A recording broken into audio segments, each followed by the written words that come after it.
ready for a start. They're off and running at Finger Lakes. It's Valiant Warrior who blazes out for the lead. Cadillac Joe counters up the inside.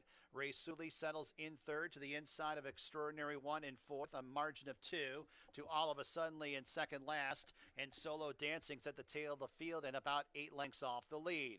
About a half mile to go, and it's Cadillac Joe who has the lead by a half length over Valiant Warrior, who rates on the outside second, a margin of 5.5 lengths back to Extraordinary One in third. Ray Sully asked in fourth. Solo Dancing outside of him in fifth, and 2 lengths back to All of a Suddenly, who trails the field. 2.5 furlongs to go. It's Cadillac Joe who inches away from Valiant Warrior, who's all in second, and then a space of about 8 lengths to Ray Sully, Extraordinary One, and Solo Dancing third, fourth, and fifth. All of a Suddenly trails the field. They're in upper stretch. It's Cadillac Joe. Cruz took a look over for the competition, and he liked what he saw because there is none. It's Cadillac Joe, the 1-5 favorite, who has a lead by 12 lengths. Ray Sully up into second, but an easy winner, Cadillac Joe. Ray Sully second, Solo Dancing third, Valiant Warrior fourth.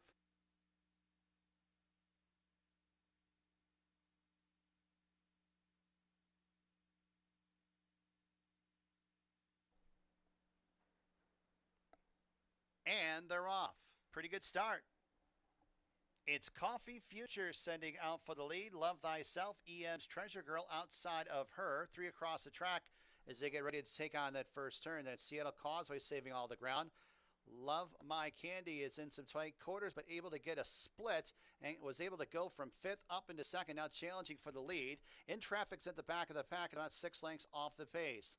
Love My Candy with that nifty move by jockey Cintron, able to open up, now has to slow it down though, has the lead by 3 lengths. Coffee Futures races in second. EM's Treasure Girl 3 wide third. Love Thyself in amongst horses fourth. Seattle Causeway towards the inside in fifth. And 2 lengths to In Traffic, who's in the sixth and trailing position. First quarter 25 seconds. Love My Candy on top by 2 over Coffee Futures in second. Seattle Causeway, Love Thyself third and fourth. The opening half in 49 and a fifth. EM's Treasure Girl shuffled a little bit in second last, and a neck back to In Traffic, who trails the field. 3 furlongs to go. Love My Candy opens up by 4 over Coffee Futures, who's all in second. Seattle Causeway up into second. Seattle Causeway, ground saving on the turn, is only 2 lengths off the lead, and it gets the jump on Love Thyself, who's on the outside in third as they arrive at the top of the stretch. Love My Candy, Seattle Causeway, Love Thyself on the outside. In Traffic is in fourth and about 5 lengths off the lead. 1 furlong to go. Seattle Causeway, Love Thyself, In Traffic scoots on through towards the inside, a length and a half off the lead. Seattle Causeway challenger inside outside. Love Thyself outside. In Traffic at the fence. It's In Traffic with a well-timed move to get up for the win. Then it was Seattle Causeway and Love Thyself. $9.68 to win for In Traffic. Double $40.22. Exacta $124.22. Trifecta $38.37. They're all in the gate, and they're off. Hop in the air at the start. Bourbon Blanket. It's Jessica's Ride, 1 of 3 sending out for the lead. Candy is Dandy and Secret Fire on the outside. And then it's Stage Conflict, who's to the outside of Queen of All My Dreams. A length back to Bellicue in second last, and after that subpar start, Bourbon Blanket, it's at the rear as they navigate the first turn. Secret Fire calling the shots in the front end, has the lead by a length over Candy is Dandy, who's ranked on the outside second. Jessica's Ride backs off the pace, now in third. Stage Conflict tugging at the jockey to go on, now up into third. Fifth place, Queen of All My Dreams, who will be in between horses up the backstretch. And then it's Bellicue, and Bourbon Blanket is widest up the backstretch at the tail of the field, about 7.5 lengths off the lead. As they race up the backstretch, Secret Fire on top, Stage Conflict 3 wide. Candy is Dandy sandwiched in between horses. Jessica's Ride right behind the speed in fourth. 2 lengths to Queen of All My Dreams. And then it's Bellicue's to the outside of Bourbon Blanket, who's at the tail of the field at about about 6.5 lengths off the lead. Candy is Dandy and Stage Conflict go on with it. Jessica's Ride replaces Secret Fire for third. It's Queen of All My Dreams taking the overland route, advancing on the extreme outside, and then it's Bourbon Blanket. Secret Fire is being pulled up out of the race as they reach the top of the stretch, and it's Candy is Dandy. It turns them in. Jessica's Ride now attacks on the outside, and Jessica's Ride overhauls Candy is Dandy just outside the furlong marker. And then it is Belly Coos up the inside with Bourbon Blanket, 16th to go. And it's Jessica's Ride. Jessica's Ride wins this race comfortably in the end. Close photo for second. Belly Coo to the 2 cents. Exacta. $65.22. Try $61.01. Super $65.72.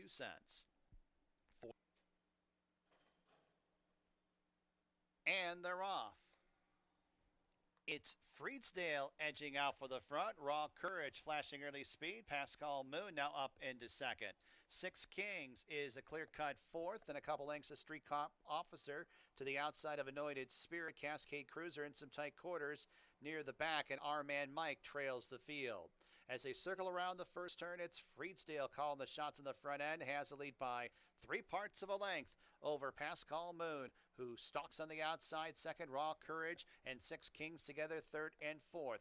A space of 5 lengths, Street Cop Officer right to the outside of Anointed Spirit. Then a margin of 3 lengths to Cascade Cruiser is about 2 lengths in front of Our Man Mike, who trails. First quarter, 24 2/5. Up the backstretch, and it's Freedsdale, who leads by just about a length. Pascal Moon outside in second. Six Kings towards the inside in third. Raw Courage fourth. Anointed Spirit fifth. Street Cop Officer advancing on the outside into the top 5, 3.5 off the lead. And then it is Cascade Cruiser second last, and Our Man Mike is at the back of the pack, and we'll try and circle up on the far outside. It's Freedsdale with 2.5 furlongs to go. Raw Courage under a drive. Street Cop Officer. Here comes Cascade Cruiser and Our Man Mike as it's Six Kings who's towards the inside. Six Kings only 2 lengths off the lead as they arrive at the top of the stretch, and it's Freedsdale who whips them in. Cascade Cruiser looms large on the outside. Six Kings attempts to rally up the fence in third. They got 1 furlong to go.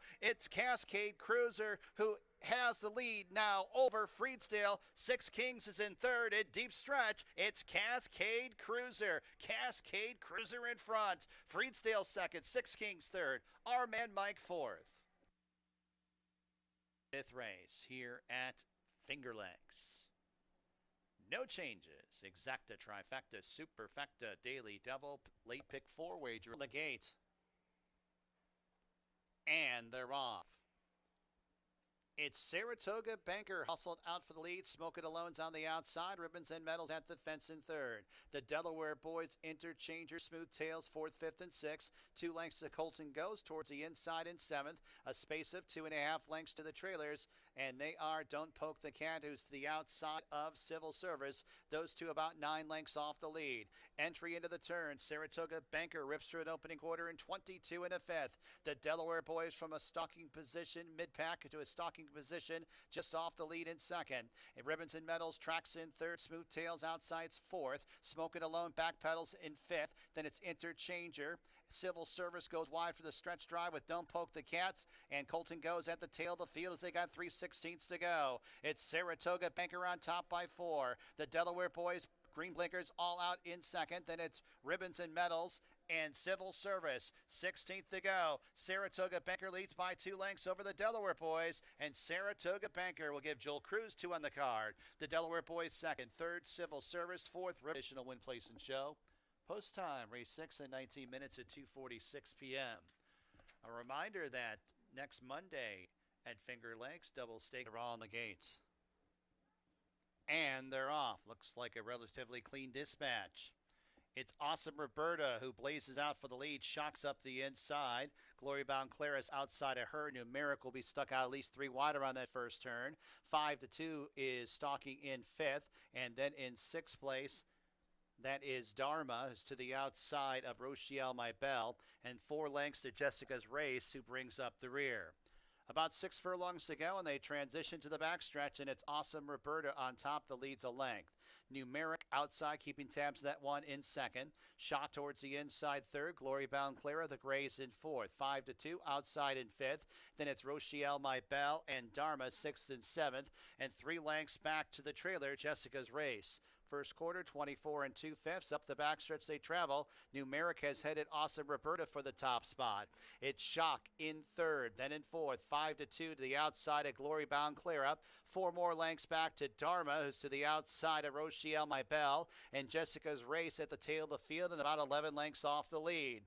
On the far turn, it's Numeric who strides away by 4 lengths. Shocks up in the second. Awesome Roberta backpedals in third. Then it's Glory Bound Clara, and 5-2 are now third and fourth. A few more lengths back to Jessica's Race, who's out of last, but still 12 off the lead as they turn into the home stretch. And it's Numeric who's homeward bound. Shock comes to tackle, and Shock able to surpass Numeric in mid-stretch.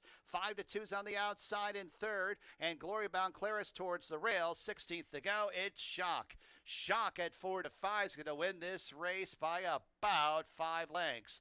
5-2's in second. Third, maybe Glory Bound Clara, but that's a photo with just 18 cents. Exacta, $8.36. Trifecta, $10.19. Super, $13.02. Pick 4, $24.06. Seventh race at Finger Lake. They're all on the gate, and they're off. Military Road jets out for the lead. Seems like Destiny has a foothold at the fence. Saratoga Warrior is going to be stuck out a little bit wide around that first turn. Tony O behind the leaders in fourth. Then a length and a half back to Vagano is a length and a half in front of Burn Notice, who's at the tail of the field as they navigate the first turn. Seems like Destiny has a lead by about 2.5 lengths. Military Road, a clear-cut second. Saratoga Warrior outside third. Tony O tucked in along the inside in fourth. A space of 3.5 lengths back to Vagano, who's about 2 lengths in front of Burn Notice, who's at the tail of the field. First quarter mile, 24 1/5, and it seems like Destiny, who's on top by about 3. Military Road rates on the outside second. Saratoga Warrior tracks in third. Tony O's towards the inside fourth. 3 lengths to Vagano fifth, and about 7 lengths off the lead, and then 2 more lengths back to Burn Notice in the 6th and trailing position. The half mile, 47 4/5. They make the entry into the far turn. Seems like Destiny. Military Road. Saratoga Warriors on the outside. Only a length off the lead in a joint second. Then about 7 lengths back to Vagano and Burn Notice. Tony O trails the field. They line up 3 across the track as they reach the top of the stretch. Seems like Destiny. Saratoga Warriors stand side. Military Road's in between horses. Burn Notice is at the fence, and Vagano's on the grandstand side and 4 lengths off the lead. Still 5 chances here, maybe 4 with a 16th to go. Military Road, Burn Notice gets through towards the rail. Vagano's on the outside. Military Road, Burn Notice, Military Road. Burn Notice wins over Military Road. Seems like Destiny third. 62 cents. Trifecta, $23.19. Dime Super, $13.46. Eighth and final. And they're off. It's Classy West who's motoring out for the front. Laughing Lady counters up the inside in second. And then it's Monomoy Dancer who is up the inside in third. Followed up by I'm Pretty Good at Observer, 4th and 5th. 6th place Taffany, 4 wide up the backstretch. Hobnob outside of her. And then only LaDuss is at the tail of the field and about 7 lengths off the lead. Laughing Lady now gets that lead over Classy West. 3rd place Monomoy Dancer. Observer outside of her in 4th. Only LaDuss mid-flight in 5th. 3 lengths to I'm Pretty Good. As it's Taffany who's out of last, and Hobnob now trails the field. As they arrive at the top of the home stretch. Laughing Lady, Classy West, 1st and 2nd. Only LaDuss starts to get into the race up the inside. Those white blinkers in 3rd. Observers on the stand side in 4th. Laughing Lady spurts clear by 4 lengths as Classy West cannot keep up. The battle for 2nd. Only LaDuss at the fence. Observers on the outside. 16th to go. Laughing Lady has a lead by 3 lengths. Observers on the outside up in the 2nd. Laughing Lady in the nightcap. Observer 2nd. Classy West. Try $6.44.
Ladies and gentlemen, our national anthem.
Good afternoon, everyone. Welcome to Finger Lakes Gaming and Racetrack.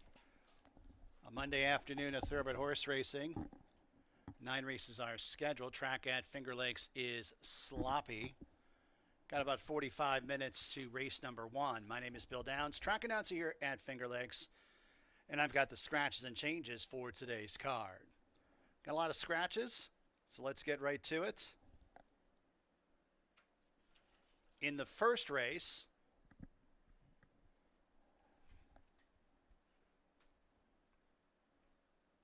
scratch number 5, Profitability. Number 5, Profitability is a scratch in the first.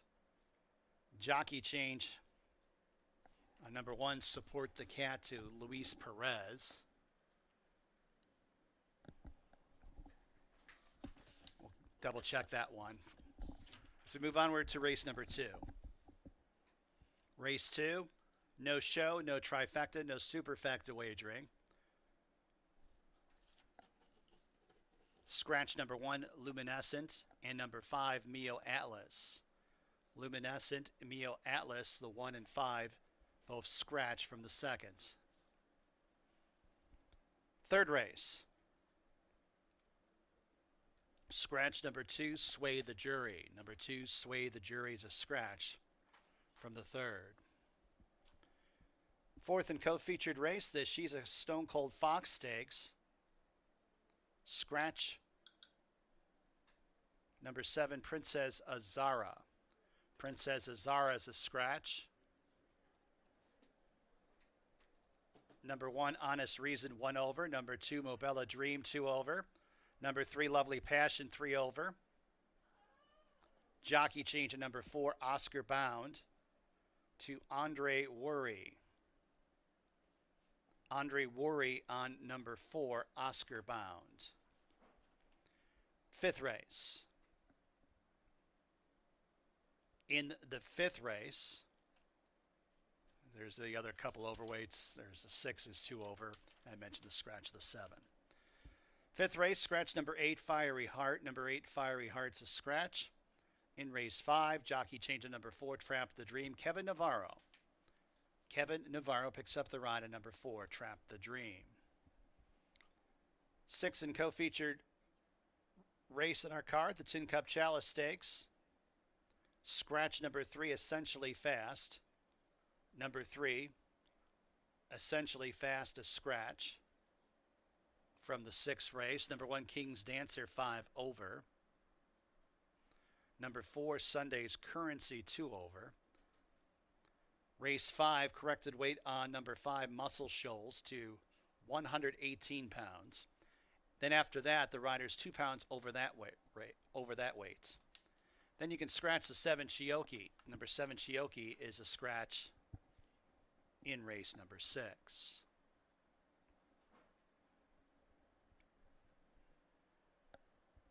Race 7, scratch number 1, Barracuda Bobby, and number 3, Nothing But Nitro. Barracuda Bobby, nothing but nitro. The 1 and 3 scratch from the 7th. 8th race. Scratch number 5, Manny Penny. Number 5, Manny Penny's a scratch from the 8th race. Number 2, Bolt to Run is 4 over. Number 7, Wine Responsibly to jockey change to Alexa Marie Cintron. Cintron on the number 7, Wine Responsibly. 9th and final. Scratch number 3, Flying By. Number 3, Flying By is a scratch from the 9th and final. Number 6, Carol Said No, the rider, 2 pounds over. That's a look at the scratches and changes here at Finger Lakes for this Monday. A reminder, if you don't have PPs yet and you are a DRF.com member, Daily Racing Form, you can go to DRF.com and download free past performances for today's card here at Finger Lakes. Free past performances for Finger Lakes for all DRF.com members. Got about 40 minutes to race number 1. Handicapping with Dave and Jackie will be next. Have fun and good luck.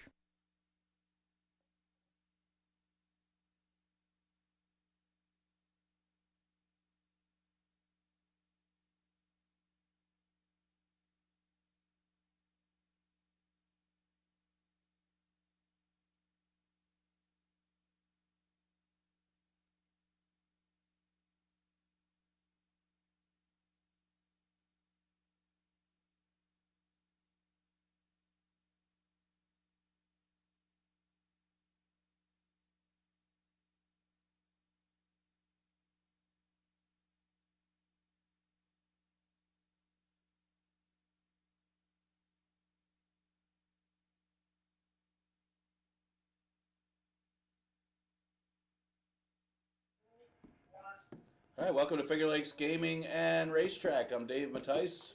We're back at it. I'm here with Jackie Davis. Better turn our sound down. The last week you didn't show up. I didn't. Everybody's disappointed. They were stuck with me. It was just Monday. Yeah, it was just Monday. And I'm stuck here all alone. Everybody's like turning on like, where's Jackie? What are you guys doing? You're probably so bored. No, I've been doing it a long time, but ever since Jackie started doing, we've been having a great time, having a lot of fun, handicapping the horses. Don't have much time left of the 2025 season. Man, what do we got? 3 weeks? Actually, 2 weeks from Wednesday. Yeah. That means 8 more racing days, I believe. It's so sad, but it's getting cold. We have snow on the ground. It's not sad when you see how cold it is. I got to clean off my car in the morning. I'd rather have the summer. I like the snow. This is our first snow, by the way, here in Farmington, New York, where we're located. So it did bring some moisture. We had the rain that turned into snow. Mm-hmm. And we have a sloppy 2 stakes races, though.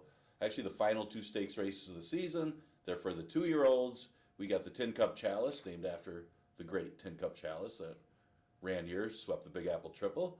And the She's a Stone Cold Fox Stakes, which is named after She's a Stone Cold Fox, who had a great 2-year-old season. They even took her to the Breeders' Cup. Wow. I think she finished dead last. But she did go to the Breeders' Cup, and she had a phenomenal season. I think Jerry Bailey had her on the dead rail. I think that was the problem. That sucks. That's terrible. Poor Jerry. No, she was great. She beat the boys of the futurity that year. Incredible horse. Okay. What do you think, Jackie? We had an off track, 5,000 claimer in the first. We're going to go 6 furlongs. Of course, scratched what would have been a big favorite in here, Profitability. I thought you could narrow it down. I thought it was a 2-horse race. We'll see. I agree. I put, obviously both got We are complete twinsies. Oh, literally. That's one of the ones we didn't talk about. I like Montauk Surf. So it likes the mud. He's got a lot of speed. I like him. He's on the drop.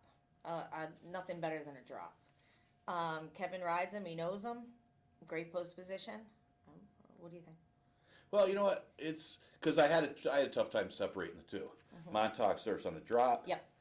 And then you got Stormy Streaming from the Red Hot Charlie Baker barn. It's hard not to put him on top.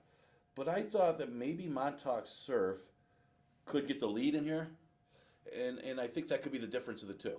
And I know Support the Cat, Ray might be aggressive from the rail, but Montauk Surf, if you look back on his form, especially for 6 furlongs, he's got the most natural speed in the field. I mean, you rode Support the Cat. You know how much speed that horse has. Oh, yeah. You can send him, but if you don't want to go, he's not going to go. So, well,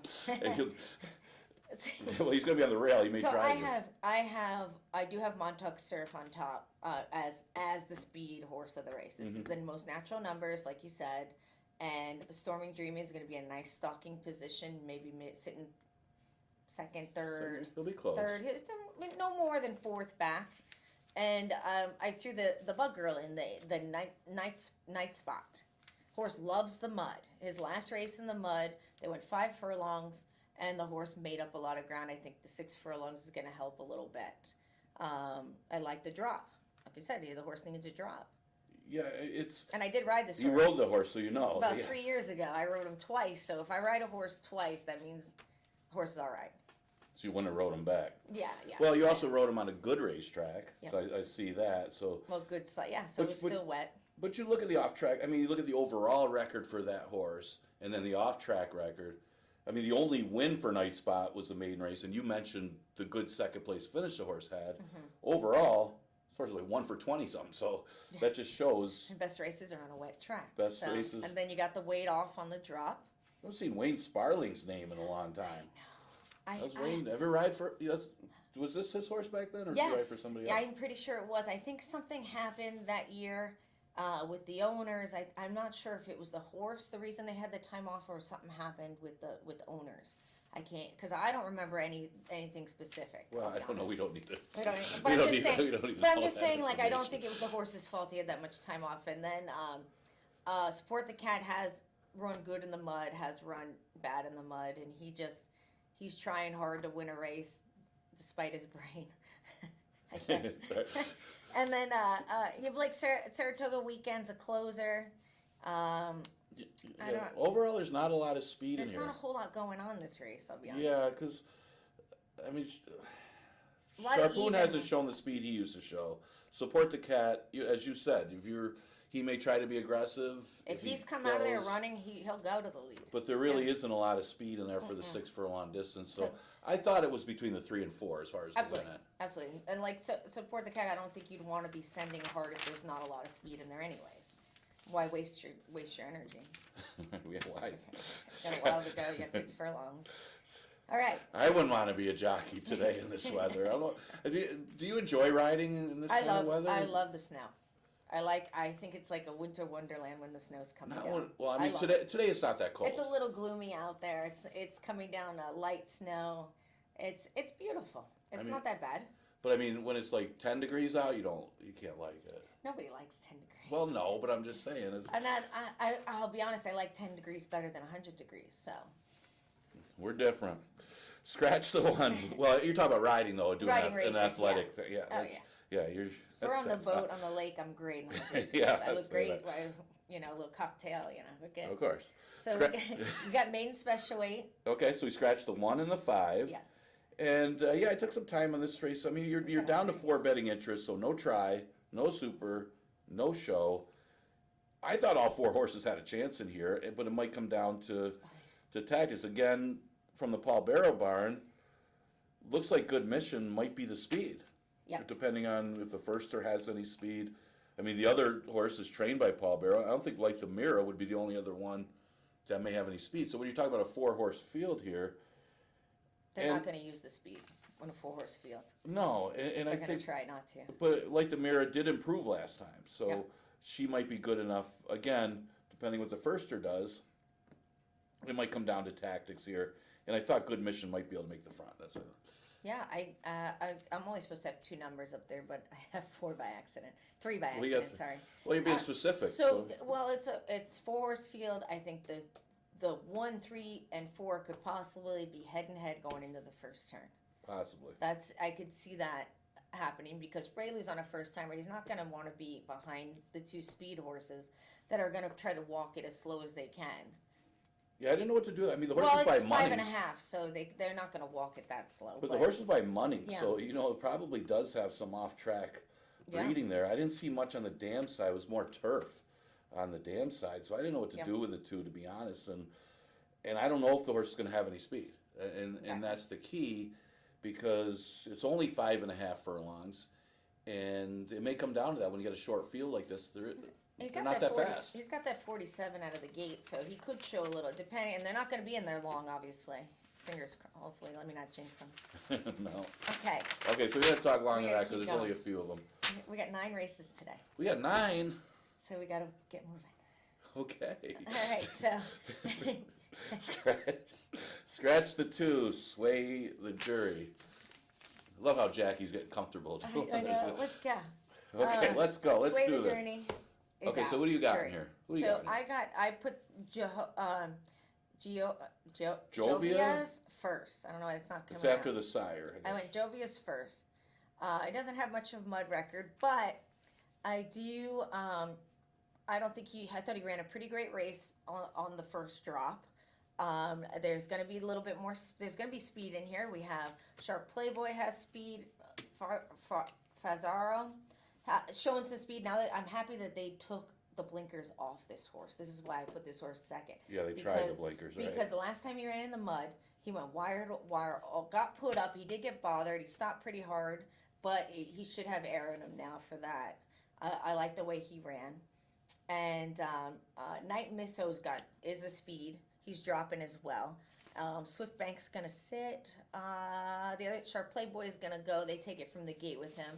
And Raylou's been very aggressive this year. This horse has run really good in the mud. I know I finished third on him in the mud.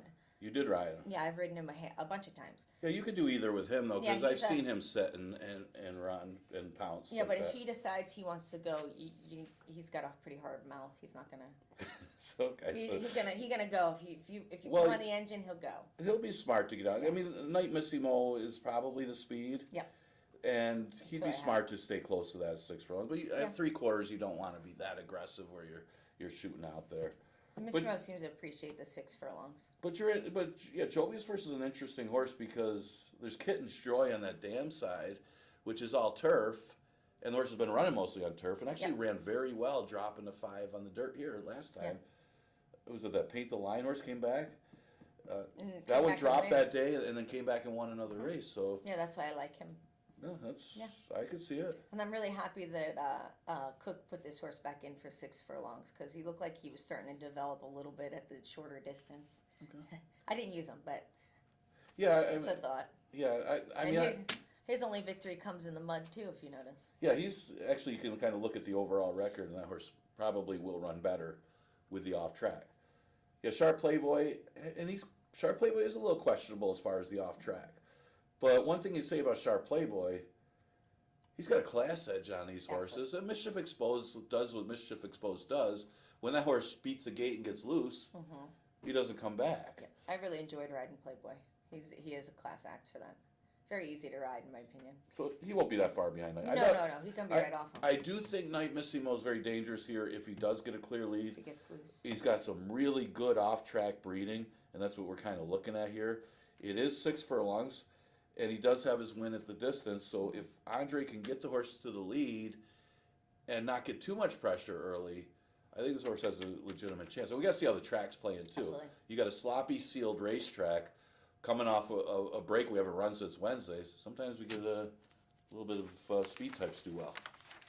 Yeah, we talked about Fazaro last time. Yep. Adding the blinkers, didn't really like the move. Yeah, we weren't sure. Yeah, we weren't. Yeah, we didn't. We didn't. I'm happy they took them all. Well, you got to try it. Yeah, I mean, sometimes it works. I mean, I've seen blinker changes turn a bottom claimer into an allowance horse. Yeah, sometimes that little extra just gets them there. Okay, we All right. scratched the 7. This is one of our co-features. Remember, these are the last 2 stakes races of the season. This is the She's a Stone Cold Fox Stakes. It is for the 2-year-old fillies. We go 6 furlongs. And, yeah, we got the same one. I mean, this horse is going to be a heavy, heavy favorite. Victory Hall for John Ortiz comes in here. She broke her maiden against a special weight New York bred of Saratoga, and then ran against the 2 lifetimes. And I tell you what, that's a tough field. that she beat. I just look at that race alone. When you're talking about those, was that Delaware? Those two lifetimes aren't too bad right there. The number's good. Then she tried the Maid of the Mistakes, which is longer. Obviously, goes a mile. Another horse in here, Mobella Dream, who's a horse that you can make a case for. I mean, she wasn't even competitive. So that just shows how good Victory Hall was.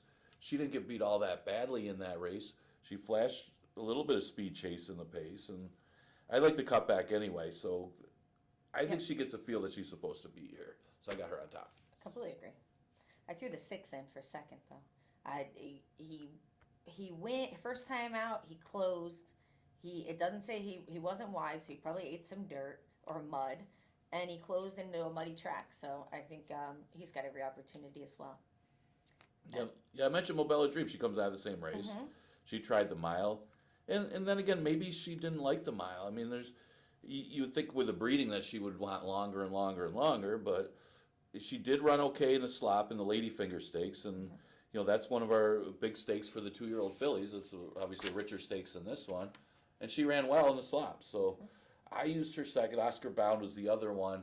Oscar Bound's a tricky read though because she's only had 3 starts, and she absolutely trounced maiden claimers. Yes.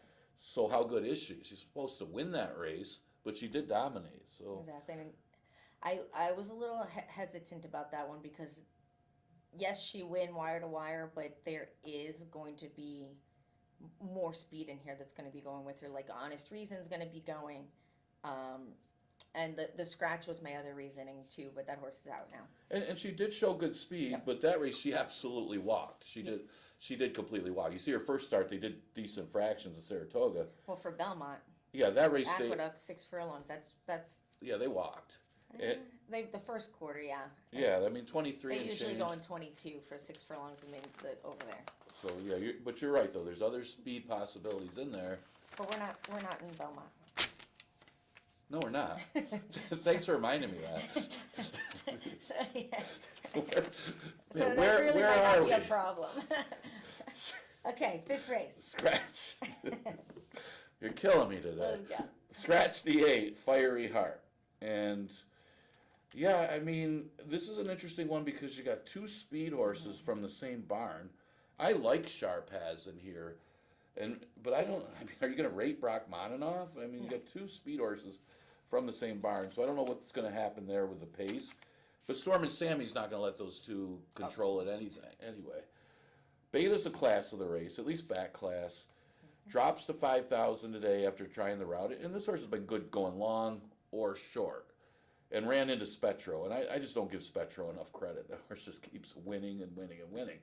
And gets away with some fractions too in some of those races. But yes, Beta's recent form isn't as good, but I think he's still better than 5,000 claimers. Yep, I put her on top for the same reason.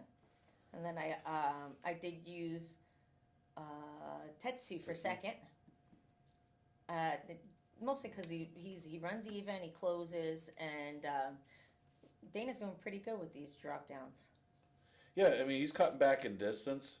So, like I said, the pace is going to matter I like the here. cutback, yeah. I mean, I took Sharpaz second because if they put this horse on the front end, I mean, this is a significant drop for Sharpaz. He's been running against some really tough customers during his career. I mean, he's probably better going 5.5 shorter distances than the 3/4. But if he's able to get out there and they do decide to rate Brockmaninoff and let Sharpaz control the way, I think he's going to be awfully tough on the drop. I used him second, and 6-1. I mean, Storm and Sammy may try to get involved. We'll see. Nutsy would be the one to take advantage if the pace is really quick. I expect Beta to try to close too. But Nutsy's one of those horses that just kind of makes a late move past the tired horses and gets in the money. And at 5,000, this is where he does that. Yes. I mean, he's not that great on and off track. I guess that would be the main knock on Nutsy. 50%. Yeah, at least doesn't win much though. Mm-hmm. Of course, overall he's kind of like that anyway, kind of an underneath horse. Enticing Prospect drops, and that's big. And he's another one. I'm not sure how he'll handle the off track. Race. to pick. It wasn't an easy race. I did choose Brockmanoff over the Paul Barrow and the other horse. So what do you think they're going to do with the pace? I think Probably they're gonna both take get it. out there and just kind of slow it down? They're going to take it. I don't know what they're going to tell them, I'll be honest. I think it'll be like who gets the break. If somebody outbreaks the other one, then you try to let them go without killing each other. Or without pressing each pressing other. each other. I meant sorry, pressing each other. Yeah. But Brockmanoff seems to finish better at the 6 furlongs, in my opinion. Yeah, it does have a better record at the 3/4, and then I think that was my only knock on Sharpaz too, with the drop, and he did stop last time, but he's also up against Coin Jar. I mean, those are some really nice horses in that 2 state bred condition that you got to think on the drop. I mean, I would have picked this horse on top at 5.5, but Absolutely. But at 6 furlongs, yeah, I do have my question marks with Sharpaz, but that's why I put him second. Still think I do like Storm and Sammy from the outside. Okay. I think he's a better horse from the outside than inside. All right. We got our co-feature. Thought this was the better betting race of the two. This was exciting. The Tin Cup Chalice Stakes, $45,000 stake, going 6 furlongs. Remember the great Tin Cup Chalice for Mike Lascesi. Man, that horse was a nice horse. They took the horse to Japan. Oh, I love that. Japan's taking all our decent mares now. They raced the horse in Japan. Huh? They raced the horse in Japan. Yeah, that's awesome. Yeah. Yeah. That was, I'm just making a statement. oh, okay. I got you. Their breeding program in Japan's really Oh, yeah, they're leaps gonna and be- bounds. It's beautiful. Well, you see, they just won the I know. Breeders' Cup. I know. Yeah. Yeah. Well, they went a different route. Instead of buying all the stallions, they bought a bunch of really decent mares from our country and really put them into their breeding system. So it's working for them. Yeah, absolutely. Yeah. Okay. Okay, go ahead. I'll let you. I'll go I'll first. let you take the lead. So I took Savage State on top. Okay. He had a massive win last start in the mud. They win by 8. He went in 12. I thought that was a great, just dominant performance. And then you have a horse like King's Dancer, he's a big horse. He's begging for more ground. I think he's going to improve as well. Savage State's going to be our speed. You have Muscle Shallows.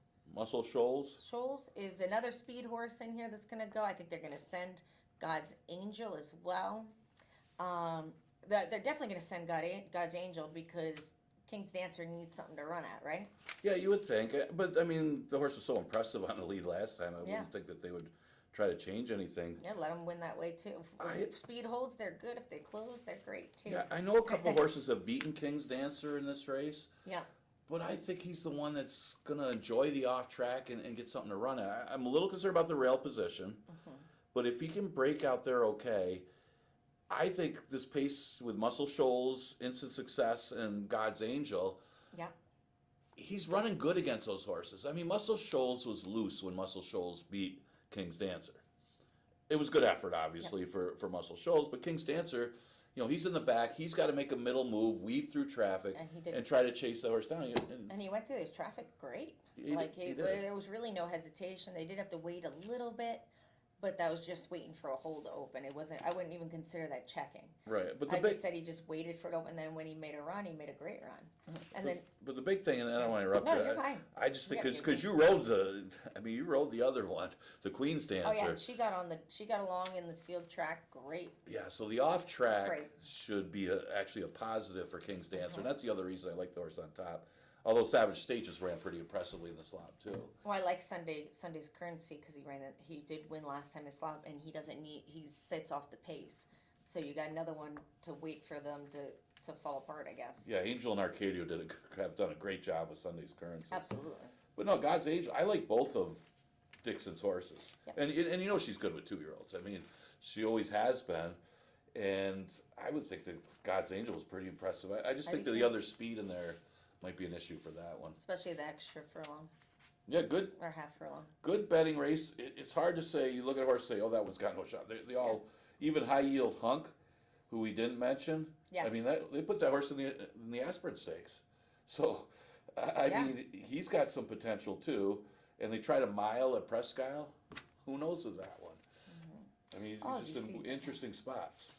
Wow, King's Dancer in with 14. I like that. Yeah, that helps too. It's my kind of weight. Bear, All right. It's probably, I haven't been to like 6th grade since I was that way. Scratch the 1, Barracuda Bobby. That was a late scratch. Yeah. Scratch the 3, Nothing But Nitro in this. This was a tough one because I don't know what the firster's going to do here. I mean, we looked at it. There's not a lot of speed in this race, and that's kind of a key. Magic Beach has had a lot of chances, but if the firster King of the World doesn't have any pace and Dr. Merciless just doesn't try to be crazy, just send and fade, Magic Beach might be able to get the jump on this field and should enjoy the off track. I mean, that's the other thing. A big Tomlinson, a 446 Tomlinson for the off track, and already has experience and ran okay on it. Yep, I agree. That's why I put him on top as well. And so we got the same 2. Actually, we have the same top 3. Yeah. I had my 4th in there because we got that late scratch. Oh, yeah, because they scratched that. That's what I had. Barracuda Bobby 2nd. That's what it was.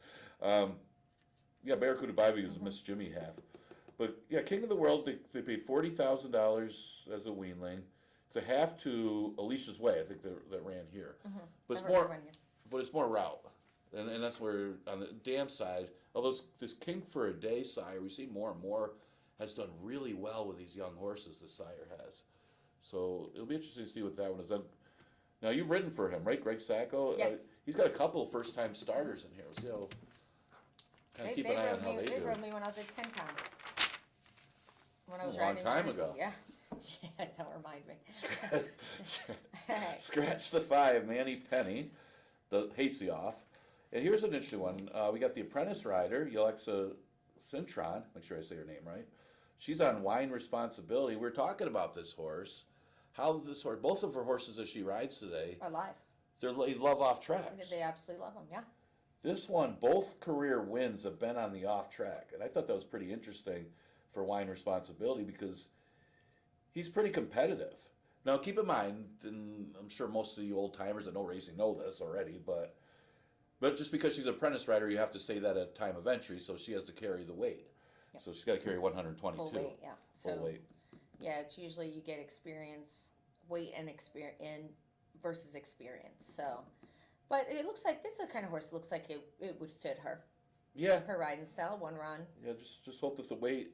Yeah, that's the only thing. That's why I didn't put her on. She's got to carry the same, but. I used her 3rd. Okay, I did too. Yeah.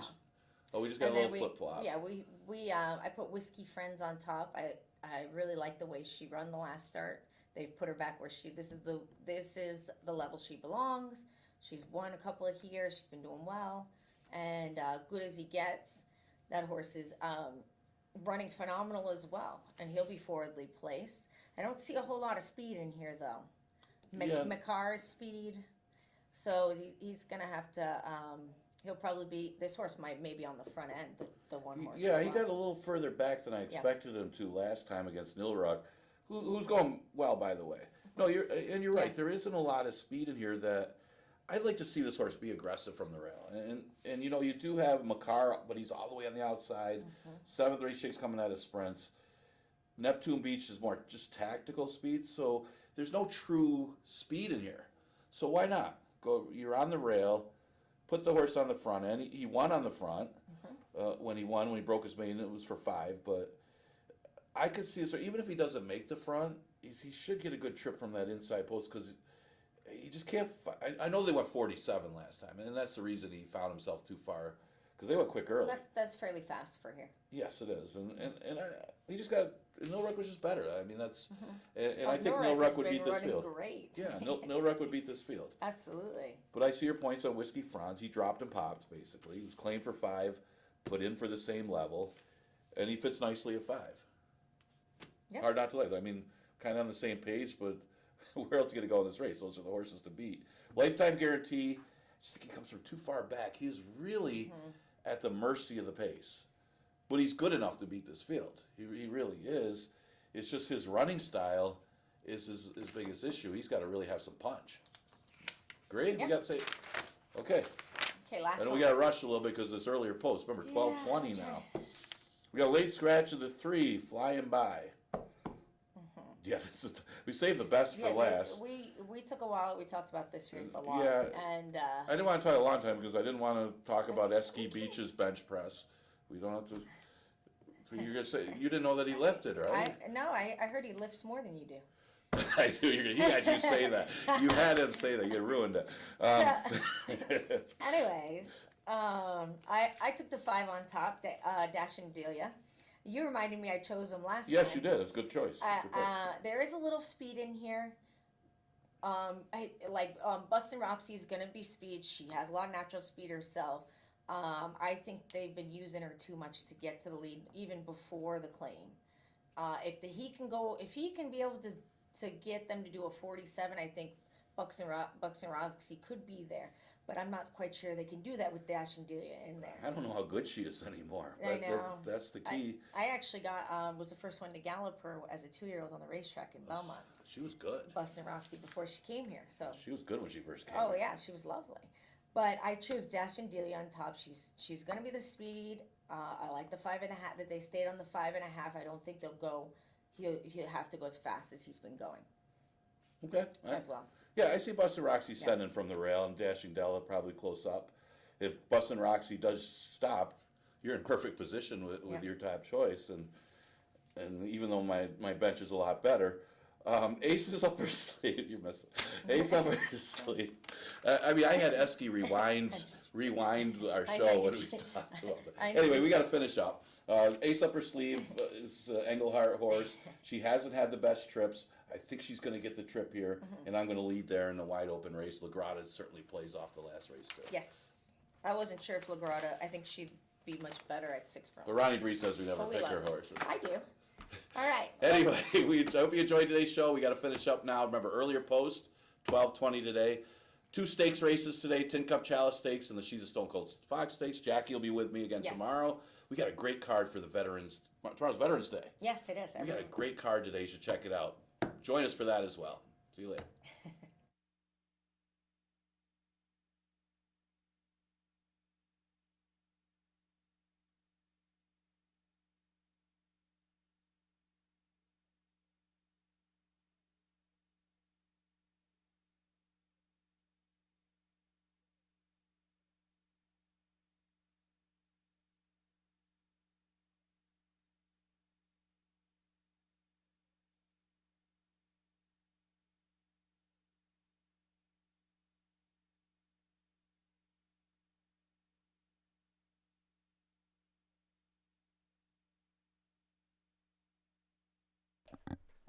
Got an additional late scratch in the 4th race. 4th race, scratch number 3, Lovely Passion. 4th race, scratch number 3, Lovely Passion.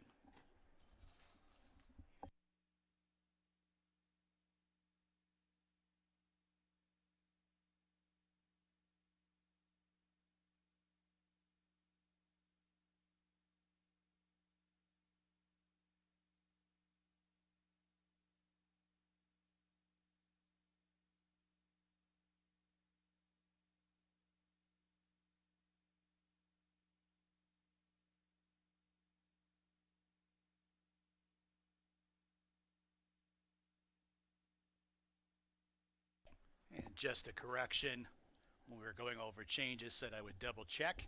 And there is no jockey change in the first race on number 1, Support the Cat. Rayla Gutierrez was named and is still the jockey on number 1, Support the Cat, in the first race. 8 minutes to the opener.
Horses coming on the track for the first race from Finger Lakes. Scratch number 5, Profitability. Number 1 is Support the Cat with Raylu Gutierrez. Number 2 is Sharpoon. Chris Russell aboard. Number 3, Montauk Surf. Kevin Navarro. Number 4, Stormy's Dreaming. Luis Perez. Number 6, Night Spot, Alexa Marie Cintron. Number 7, Saratoga Weekend, GM Rohina. And number 8 is Bon Chance and Hemin Harkey. Post time in just a few minutes. Track is sloppy here at Finger Lakes.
Approaching the starting gate for the first race from Finger Lakes.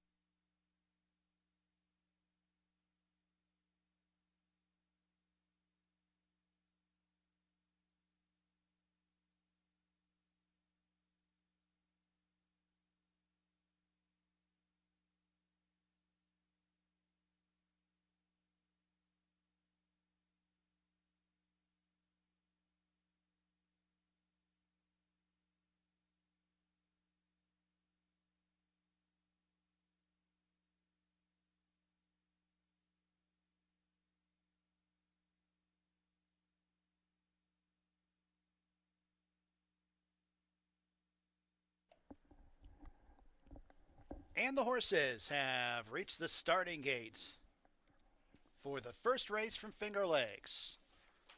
First of 9 races on this double stakes action Monday at Finger Lakes.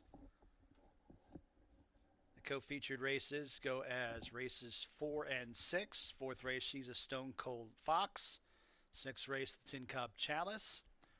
If you're a DRF.com member, you can download some free past performances for the Finger Lakes card today. Saratoga Weekend and Bon Chance, the last to load up.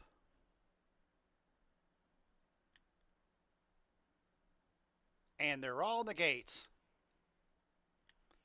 They're off and running at a snowy Finger Lakes.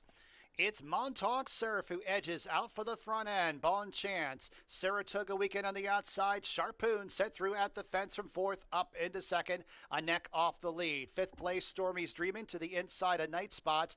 And 3 lengths to Support the Cat, who is at the back of the pack. Montauk Surf spurts clear by 2 lengths as Night Spot with an early move on the outside up into a joint second with Bon Chance. Stormy's Dream is now up into fourth, 3 lengths off the lead. And then it's Sharpoon towards the inside fifth. A length and a half back to Saratoga Weekend, who's 2 in front of Support the Cat. 2.5 furlongs to go in the opener. Montauk Surf and Night Spot. These two clash for the lead. Bon Chance is on the outside with Stormy's Dream in third and fourth. Then it's Saratoga Weekend as they turn into the home stretch. And it's Montauk Surf who's set down for the drive. Night Spot is drifting out wide. Bon Chance is in between those two. Bon Chance only a length off the lead. Then it's Stormy's Dreamin' and Saratoga Weekend, followed up by Support the Cat. 16th to go. Bon Chance forging to the front. Stormy's Dreamin', a last ditch effort on the outside, but it's Bon Chance. Photo for second. Stormy's Dreaming and Montauk Surf.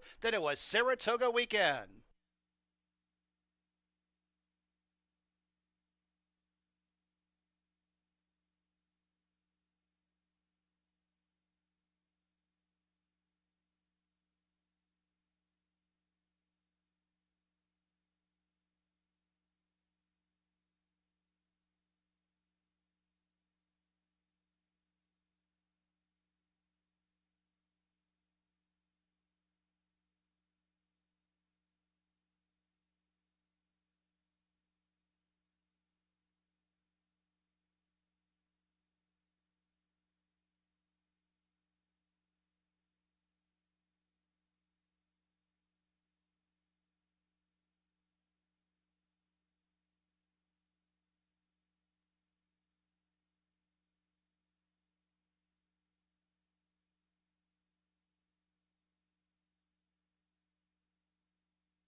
Got a jockey objection. Rider of the 4, Stormy's Dreamin', Luis Perez, has launched an objection versus the unofficial winner, the 8 Bon Chance, for alleged interference at about the 3/8 pole. Jockey objection, 4 versus 8, for alleged interference at about the 3/8 pole.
No change. No change in the order of finish. Stewards ruled that the incident did not affect the outcome of the race. No change in the order of finish.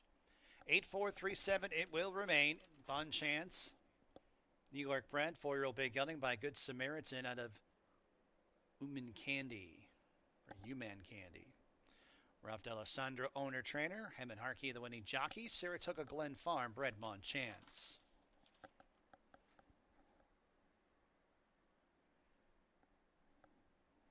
$10.46, the winning $2 win bet on Bon Chance. Exacta, $33.76. Try, $20.98. Super, $10.86. Second race, Finger Lakes. Scratch number 1, Luminescent, and number 5, Mio Atlas. No show, no try, no super factor wagering. Got win in place, Exacta, daily double, pick 3 wagering as the wagering menu for race number 2. Post time in about 16 minutes at 12:48 p.m. Another reminder that DRF.com members can download free past performances for today's Finger Lakes card. Go to DRF.com if you are a member and take advantage of the free PPs.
All right, we're getting ready for race number 2. Late money on Bon Chance to get the victory. Heeman Harkey for Ralph D'Alessandro. I thought that was a bigger upset than a 4-1 shot for Bon Chance. Maybe it will make a difference, bigger difference in the pick 5. But that one gets us started with a big effort. Now we're down to 4 betting interests for this second race because of a couple scratches. We got the 1, Luminescent is out, and we scratch the 5, Mio Atlas. So 4 betting interests in this one. See some early play on the first-time starter. Horse is by Munnings, so the off-track breeding should be there. It is actually some good breeding. A little more turf on the dam side. The half was stakes place and ran a little bit better on the turf, but it is a Kentucky bred, and see, she shouldn't mind the off-track, so she's getting some play, early play at odds of 1 to 4. A couple in here for Paul Bear. You got Good Mission and Sill's Pleasure. Now, Good Mission is right now at 3 to 1. Good Mission has had her chances, but she, depending on if the first search does show any speed, she might be the one to get the front. Now, like the Mira has shown some speed in the slop. She went in 22 back in September, but that didn't work out for her. She ended up losing by double digits, so you wouldn't expect her to be that aggressive in this race if she stopped that day when trying to be more aggressive. So we'll see. But Good Mission might be a little bit faster. She showed a 22 and change in the slop in her last race before she faded a little bit to be 4th. So it could be interesting to see what the early pace scenario does end up like. I thought Good Mission might be able to make the front. Again, there's some question marks as far as how much speed Isola DiCapri has, but Good Mission has some natural speed, and she shouldn't mind the off track either. So we'll say, I mean, that could be the key to the race here too, although at least we did see a horse come from off the pace to win race number 1. Like the Mira is the 3 horse. She did show some big improvement last time, I thought, running a good second behind a good one that was a heavy favorite. The winner was much the best, gone on the front type horse, and she chased her all the way, and it was a good margin back to the rest of the field. And it was a better number than her prior races, so it seems like she's been improving in every start since she arrived here. And she doesn't have to improve much to get to the winner's circle here. She's obviously a big threat off of that last effort. So those are the 4 betting interests in this race. Kind of a tricky race, even though you only have a few to choose from.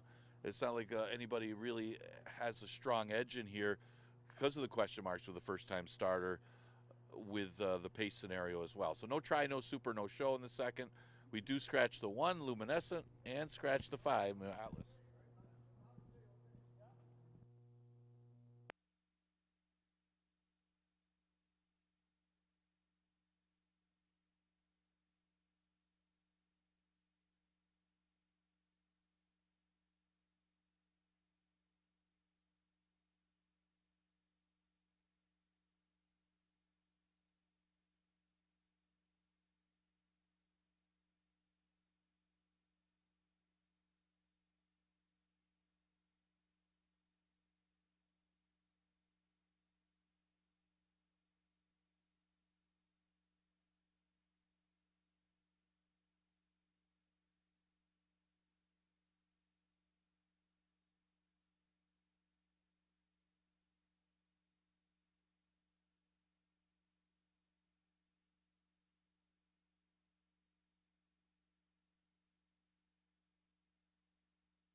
Horses coming on the track. Second race, Finger Lakes. Number 2 is Isola di Capri and Raylu Gutierrez. Number 3 is Light the Mira and Joel Cruz. Number 4, Good Mission, Jeremias Flores. And number 6, Sills Pleasure and Kevin Navarro. Post time in just a few minutes.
Fillies and Mares have arrived at the gate for race number 2 from Finger Lakes.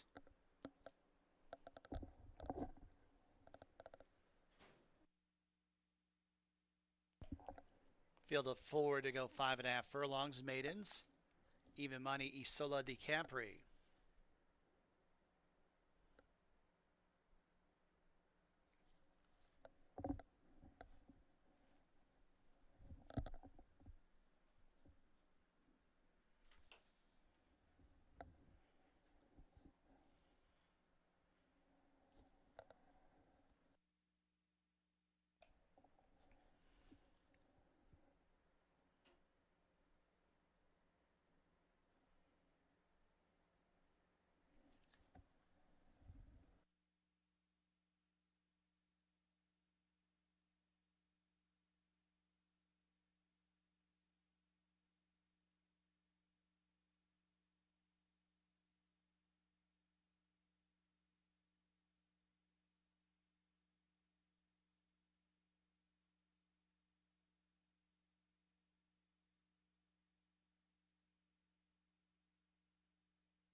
Light the Mira.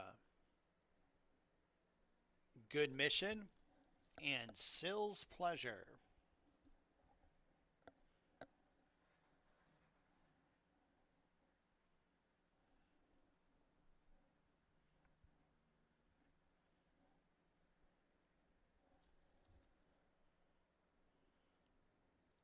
They're all on the gate. And they're off. Half a step tardy, Isola di Capri. It's Good Mission and Light the Mirror. These two blaze out for the front. A margin of 4 lengths to Sills Pleasure is about a length in front of Isola di Capri, who's at the back of the pack. The whole field of 4 covered by 7.5 lengths as they race past the half-mile pole. It's Good Mission on top by a length and a half as Light the Mirror wants off the inside in second. Then it's Sills Pleasure races in third. And then about 5 lengths back to Isola di Capri, who's under pressure at the tail of the field. First quarter, 22 2/5. 2.5 furlongs to go. Good Mission, Light the Mirror is up the inside. And then a length back to Sills Pleasure in third. Then about 7 lengths to the trailer Isola di Capri as they reach the top of the stretch. Good Mission stays off the inside, has the lead by 2. Light the Mirror is all out in second. Then in third, that's Sills Pleasure. Isola di Capri has trailed throughout as they run to the 16th pole. Good Mission on top by 2 lengths. Sills Pleasure is lunging at that one late, and Sills Pleasure's got her. Sills Pleasure rallies for the win. Good Mission second. Light the Mirror third.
Longest shot on the board in this field of 4. Number 6, Sills Pleasure first.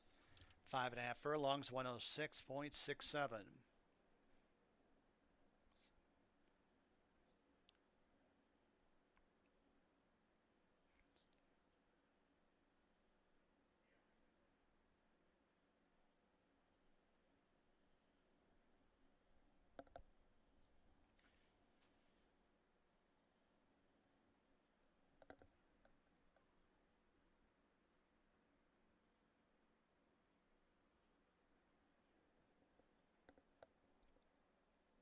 Sills Pleasure pays $11.34 to win. 10th career start of winning one for this New York bred. 3-year-old chestnut filly by Accelerate out of True Pleasure. Silk End Stables owner breeder. Paul Barrow, the trainer. Kevin Navarro, the winning jockey. Double $49.70, exacta $27.06. Third race, Finger Lakes, scratch the 2, sway the jury. Exacta trifecta, superfecta, daily double, pick 4 wagering. Another reminder, if you're a DRF.com member, you can download some free Finger Lakes past performances for today. Just got to be a DRF.com member. It's free to join, I believe. So download those PPs if you've not done so already. Post time race 3 in about 19 minutes at 1:16 p.m.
All right, getting ready for the third race. Four-horse field. The race was dominated by the Paul Barrow pair as they run 1-2.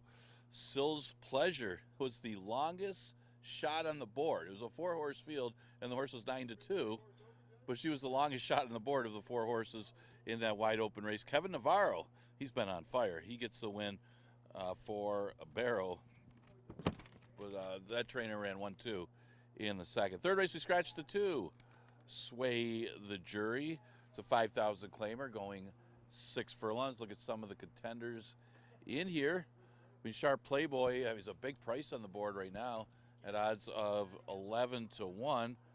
Dropped in class last time off of a layoff and actually ran pretty decently. I mean, the Mischief Exposed got loose on the lead, and he was in chase mode from there, so it was a beaten favorite going the same distance of 3/4. And his numbers are okay on an off track. He's had 3 starts on it, a couple thirds. He's been against much tougher competition when he's been on it before, so we'll see how he handles it today. He obviously plays off paper, but a little cold on the board, at least early, because a lot of early play on the speed of the 4 Night Missimo. Now, Night Missimo should absolutely love the off-going. A 4:30 Tomlinson by Honest Mischief, and he could be the speed, although speed not really hanging on the first 2 races. See how Night Missimo hangs on today. He gets some class relief, dropping to 5, but this looks like where he belongs anyway. He broke his maiden against the 11-9s, but it did turn out to be a decent race that he won because the horses that were second and third both came back to win their next start. So the key is if he could control the pace against these better horses, then he beat in his maiden race are about the same. Because he's dropping. It's his last race, he was way outclassed by 2:30 a.m. I think the off track could be the key for Night Missimo, who is getting some early play, probably because of that off track breeding. Another one that should be okay on an off track is the 7 Jovia's First, even though he's more of a turf horse on the dam side. Certainly the off track on the sire. He ran second to Paint the Line when he dropped in class to 5, and Paint the Line came back to win his next start, making against a pretty tough field. So it makes Jovia's First race look pretty good as well. I thought those were the 3 big contenders in here. Tactical edge for Night Missimo, and you got Sharp Playboy and Jovia's First, who have just faced better in their career. Now the other one would be the 3 Burn Rubber, who's kind of a tricky read. It was set here by Linda Rice, and hasn't really run a bad race. He ran the one time he finished off the board was at this distance, but he's hit the board every other race, and Henry's Hope back at 5,000 was a tough horse in the condition last time. So it goes a little further again, 3/4, a little tougher field in this spot, but it's hard to discount him, at least if you're playing underneath type horses. He's a late runner, so he would have to have a little bit of a pace flow happen with Night Missimo, somebody to go with that horse early, and he would have a better chance to close some ground. But those are some of the key horses here for the third that I thought. We do start the early pick 4, races 3 through 6. Exacta Try, Super, and Daily Double also offered. Again, we do scratch the 2, Sway the Jury.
Coming on the track, race 3 from Finger Lakes, scratch number 2. Number 1 is Fazaro John Barrios. Number 3, Burn Rubber, Luis Pena. Number 4, Night Missio, Andre Worry. Number 5, Sharp Playboy, Raylu Gutierrez.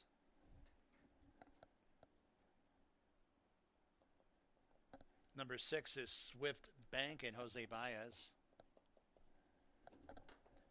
Number 7, Jovia's First, Michael Davila Jr. And number 8 Sunset Drive, and Juan Negron. Post time in just a few.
Approaching the gate.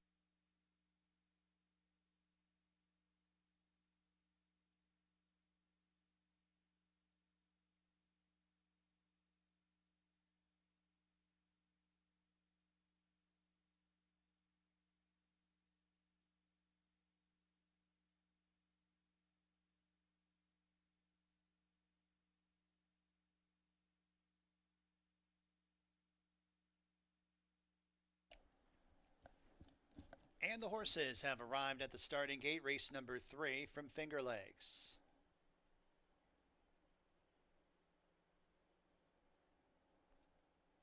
Field of 7 to go 6 furlongs. 8 to 5 on number 7, Jovia's First. Loading up, race 3.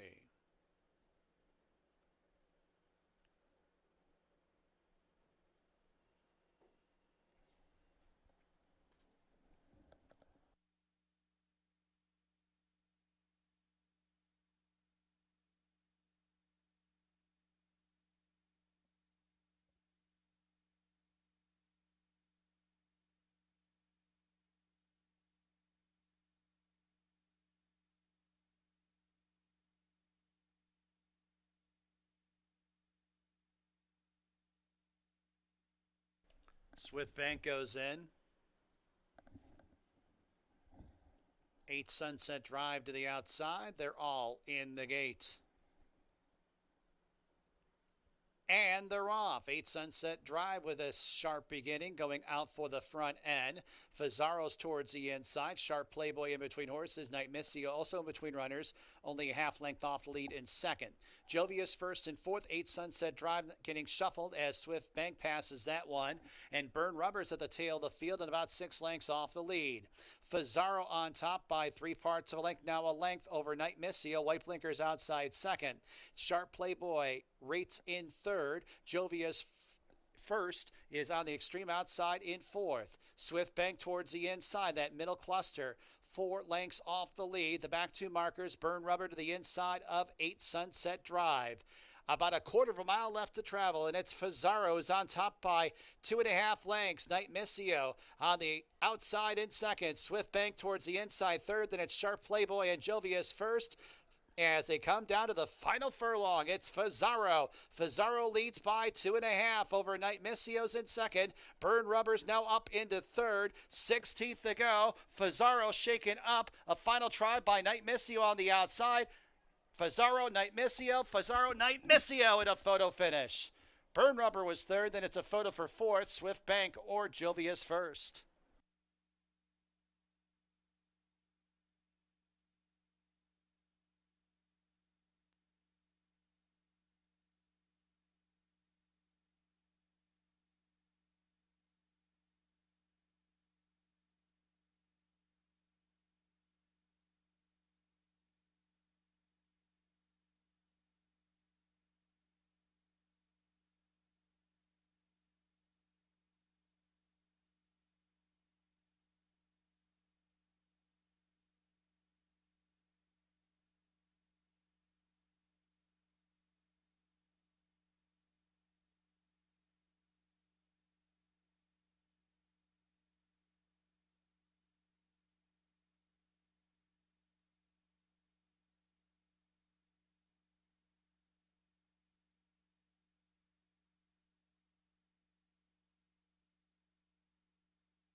Number 1, Fazzaro first.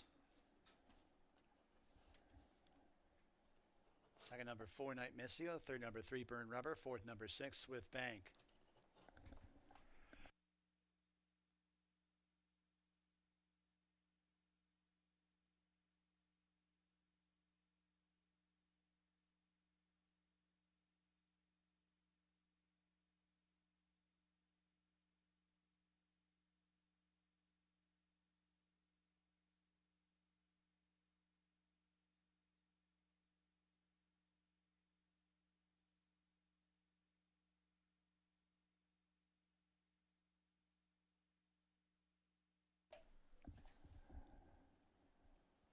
Fazzaro pays $37.82 to win. Kentucky bred, 6-year-old bay gelding by Frosted out of Miss Mojo, SD Racing Stables owns. Thalia Rich is the trainer. John Barrios the winning jockey. Faz Peck LLC bred Fazzaro. Double $123.24. Exacta $140.54. Super $87.32. Trifecta $103.20. Fourth race from Finger Lakes. She's a Stone Cold Fox Stakes. Late scratch of number 3, Lovely Passion. Lovely Passion's a scratch. And an earlier scratch of the 7, Princess Azara.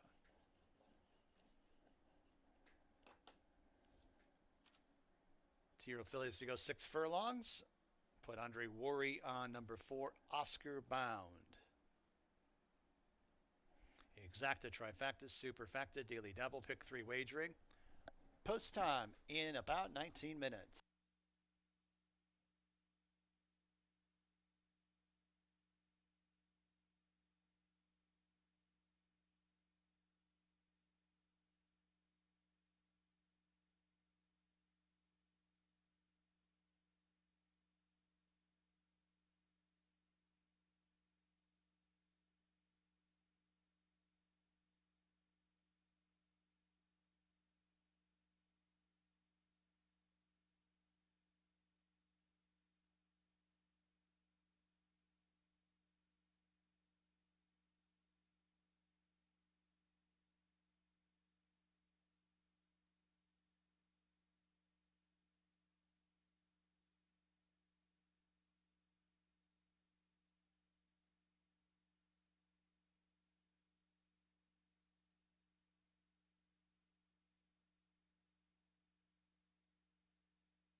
All right, fourth race is one of our co-features of the day, one of our late year stakes races for the 2-year-old. She's a Stone Cold Fox Stakes.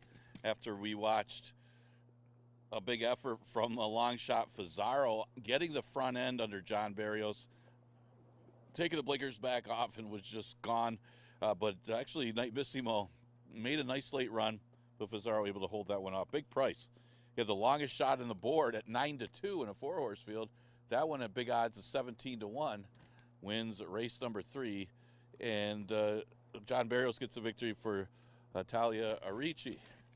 Congratulations to both of them.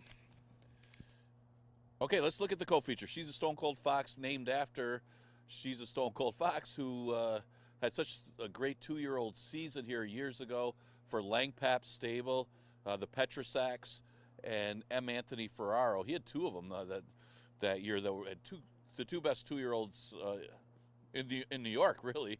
The 2 best New York bred 2-year-olds that year. Was it Smokey Zabana was the other one that was really good too. But it was She's a Stone Cold Fox won the Ladyfinger Stakes and followed it up beating the boys in the Futurity.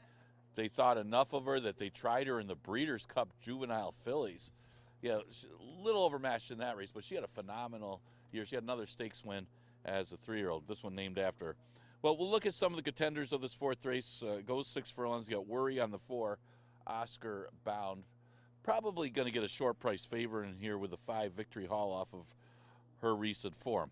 She broke her maiden in Saratoga against New York breds, faced the open 2-year-old Lifetimes at Delaware, won that race in a pretty good time, and then tried the Maid of the Mystics. She went a little bit further, going a mile, and ran 3rd. She was 6 lengths ahead of Mobella Dream, who I also used in here because she comes out of the same race. And you got to think that she could have enough tactical speed that she could stay in the race early. It comes down to how she handles the track as well. I'm maybe a little biased because I like these Into Mischief dams, and Victory Hall has that. So she's going to be tough in here, you would think. Again, Mobella Dream ran in the Maid of the Mist. I mean, she didn't run that much worse than Victory Hall, that she's way out of it. She's like 6 or 7 lengths behind that horse in that mile race. Her slop race isn't bad. She did a good time when she broke her maiden. Her first career start, she went 105 here at Finger Lakes. 105 at Finger Lakes for a 2-year-old filly is pretty fast. So it was a good effort that she ran 3rd in the Ladyfinger Stakes, and maybe just the Maid of the Mistakes just wasn't her thing. I mean, she's a big price right now at odds of 8-1, and could possibly be the main threat coming out of the same race as Victory Hall, who figures to be the favorite in here. Now you got Oscar Bound for Melanie Giddings. She beat Maiden Claimer, so it's tough to say how good she is. She started off her career against the special weights. She got bet. She didn't do too well. Started with blinkers, took the blinkers off, and tried the turf. Well, the first time that she ran, back without the blinkers on dirt against maidens, was against Maiden Claimers, she whistled. So, it's really tough to gauge how good she actually is because she was in her element. So it's also important to know how she handles the off track. But, this supposedly should be a tougher race than the Maiden Claimers at she beat, but she did it so easily. Now, the 6 Life is But a Dream is the other Ferraro Jr. trainee, and she's coming off a debut victory, and she did well. I mean, wasn't the fastest at times, 113 and change, but she did draw away from her rivals. So she's another one to consider. She had good works leading up to that race. She didn't beat the strongest of bunches in that race, but you can't hold that against her. She won, and she won professionally. So another one to consider here in the She's a Stone Cold Fox Stakes. Should be a pretty good co-feature. Remember, we also have in the 6th race the Tin Cup Chalice Stakes. That'll be the other co-feature, that one for the 2-year-old boys. But this one for the girls will go off in about 4 minutes. We have Exacta, Trifecta, Superfecta, Daily Double, and Pick 3 starting here. It's like we scratched the 3 and the 7.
Two-year-old fillies coming on the track for the fourth race. The co-featured the She's a Stone Cold Fox Stakes. Scratch the three. Here's your field. Number 1 is Honest Reason. Linda Dixon and Hector Alejandro, the owners. Linda Dixon, the trainer. Joel Cruz, the jockey. Number 2, Mobella Dream. M. Anthony Ferrero trains for owner Paul Wells with Luis Perez, the jockey. Number 4 is Oscar Bound. Paul Braveman, Timothy Pinch, AWC Stables, Scott Ackman, Nehawk Stables, and Melody Giddings, the owners. Melody is the trainer. Andre Worry picks up the ride. Number 5 is Victory Hall. John Ortiz trains for owners Twin Sport Racing, Cypress Head Racing, and Let's Go Racing. Ray Lou Gutierrez in the irons. And number 6 is Life is But a Dream. M. Anthony Ferreira, owner trainer, and Caber Coa, the jockey. That's the field for the She's a Stone Cold Fox Stakes. Post time in a few.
Two minutes.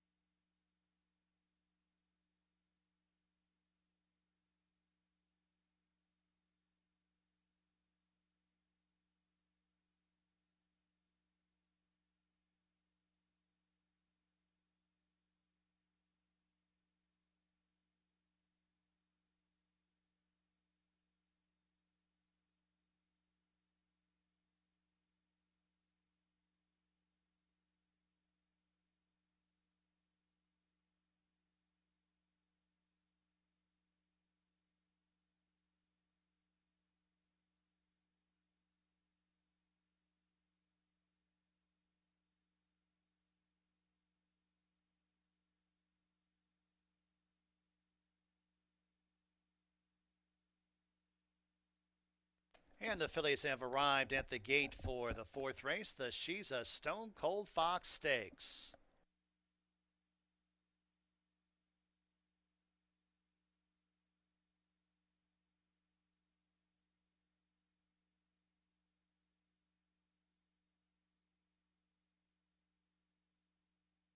Got a field of 5 2-year-old fillies to go 6 furlongs, 3 to 5, number 5, Victory Hall. Oscar Bound. Life is But a Dream will go in after Victory Hall. Victory Hall's in. Life is But a Dream to the outside. They're all in the gate. Off and running in the She's a Stone Cold Fox Stakes. It's Victory Hall who wins the break, but Honest Reason has more early speed and uses it along the rail and opens up by a length and a half. Oscar Bound stalks in second to the inside of Victory Hall in third. Then 3 more lengths to the trailers. Life is But a Dream is to the outside of Mobella Dream. Those two about 7.5 lengths off the lead as they get ready to take on the turn. Honest Reason goes through the opening quarter mile in a blistering 22 seconds and has the lead by 4. Oscar Bound in chase mode second. Victory Hall is on the outside in third. Life is But a Dream circles up on the extreme outside in fourth. And Mobella Dream saves ground towards the inside of the tail of the field and about 11 lengths off the lead. As they reach the top of the stretch, Honest Reason has built up a substantial lead. Honest Reason comes off the turn leading by 8. Victory Hall cutting into the margin slowly but surely in second. 1 furlong to go. And then it's Life is But a Dream in third. Honest Reason, the lead's only 4. Here's Victory Hall to the outside. Honest Reason. Victory Hall surging late. Victory Hall collars Honest Reason for the win in the She's a Stone Cold Fox Stakes. Life is But a Dream third. Mobella Dream fourth.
Five, 162.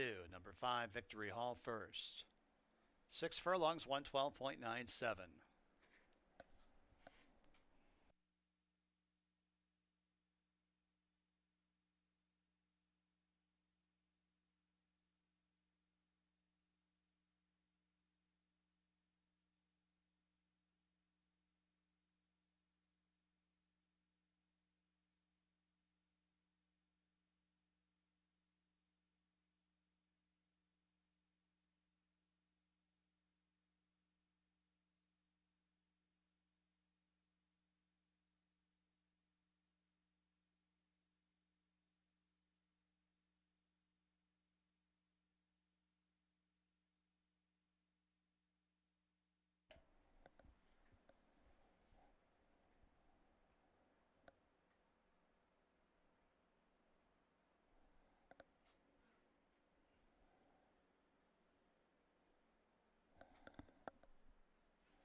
Back to the winner's circle. Official winner of the She's a Stone Cold Fox Stakes, number 5, Victory Hall.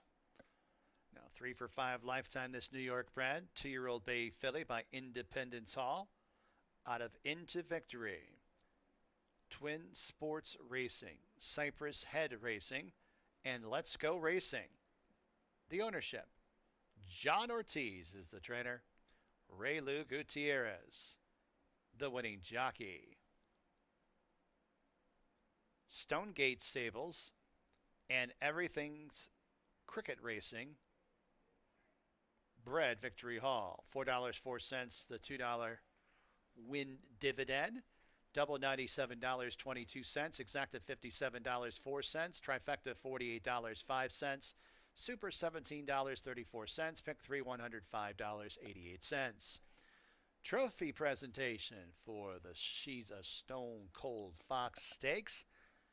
Gonna be made by Tammy Piermarini, a member of the New England Sports Hall of Fame, a jockey that won over 2,500 races.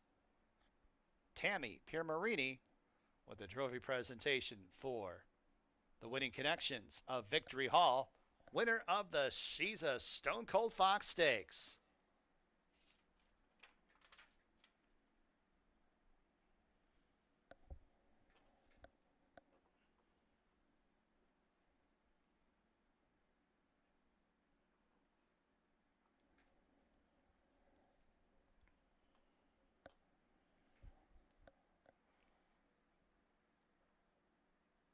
Fifth race from Finger Lakes. Scratch the 8, Fiery Heart. Put Kevin Navarro on number 4, Trap the Dream. Exacta, Trifecta, Superfecta, Daily Double, Late Pick 5 wagering. Post time for race number 5 in about 18 minutes at 2:12 p.m.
All right, coming up on race number 5, and what a finish to the She's a Stone Cold Fox Stakes.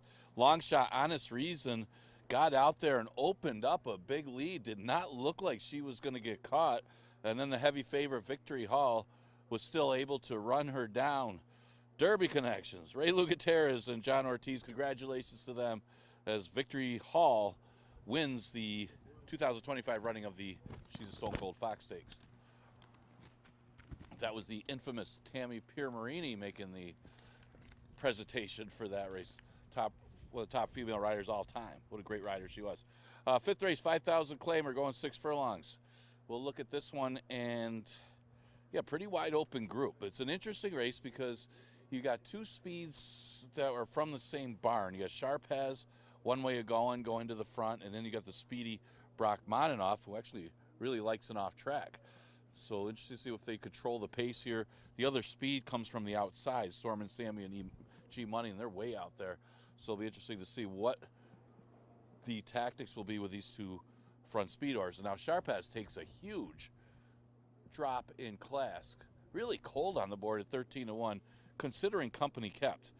It wasn't that long ago, this summer, that he was beat a really good field, and including G Money, who's in here, but followed up with less than double digits beat by Hey Hey Harry, and then ran into Coin Jar, who was a much improved horse last time.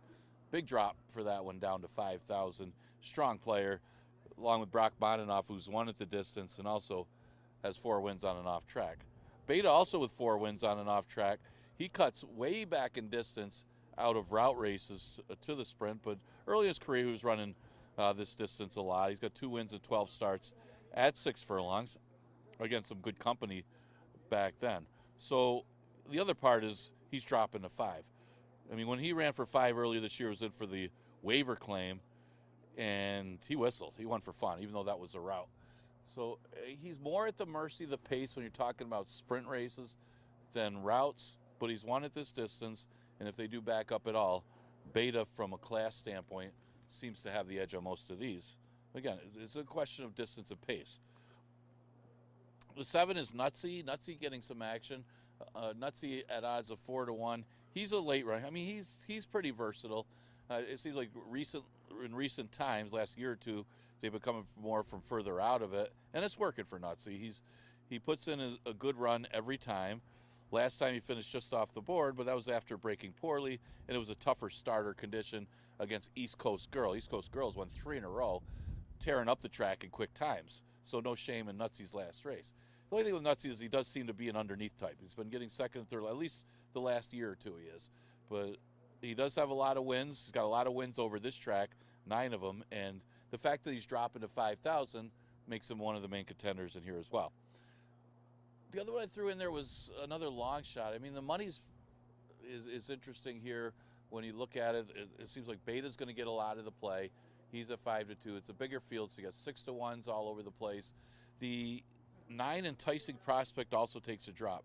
Now you got to kind of draw a line through the last race, but it was against the Institute, a good horse that's been running against tougher throughout his career, actually dropped down to win that race. Before that, he was in the state break conditions and not getting beat all that badly.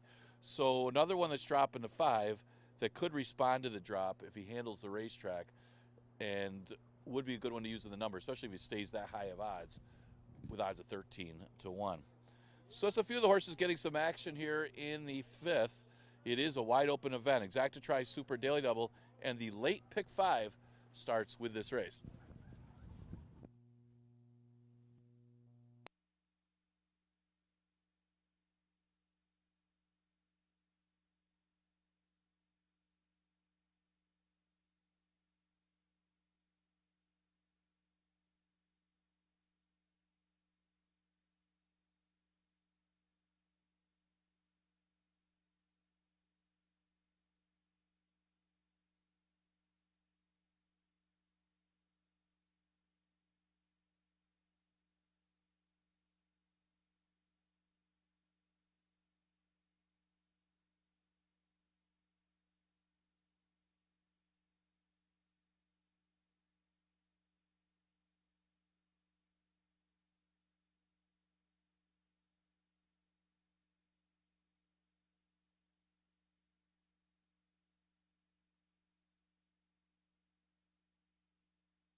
Coming on the track, race number 5 from Finger Lakes. Number 1 is Beta, Luis Perez. Number 2, Interstate, and Christian Navarro. Number 3, Sharp As, and Emmanuel De Diego. Number 4, Trap the Dream, Jockey Change, Kevin Navarro. Number 5, Tetsu, Jose Baez. Number 6, Brachmaninoff, Jeremias Flores. Number 7 is Nutsy, Hemenharky. Scratch the 8. Number 9, Enticing Prospect, Cabercoa. Number 10, Stormin' Sammy, Joel Cruz. And number 11 is G. Munning and Michael Davila Jr. Post time in a few.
And the horses have reached the starting gate, race number 5 from Finger Lakes.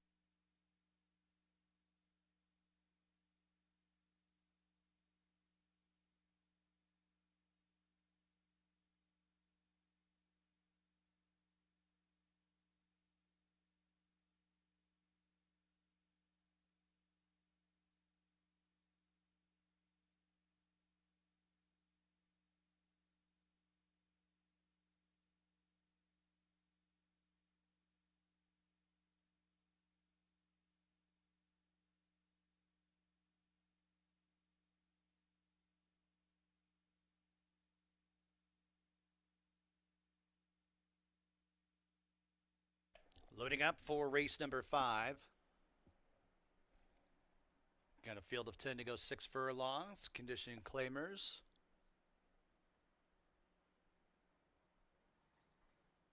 Stormin' Sammy and G Munning still behind the gate. Now one out, G Munning. I'm still trying to load up Stormin' Sammy. He finally goes in. G Munning to the outside.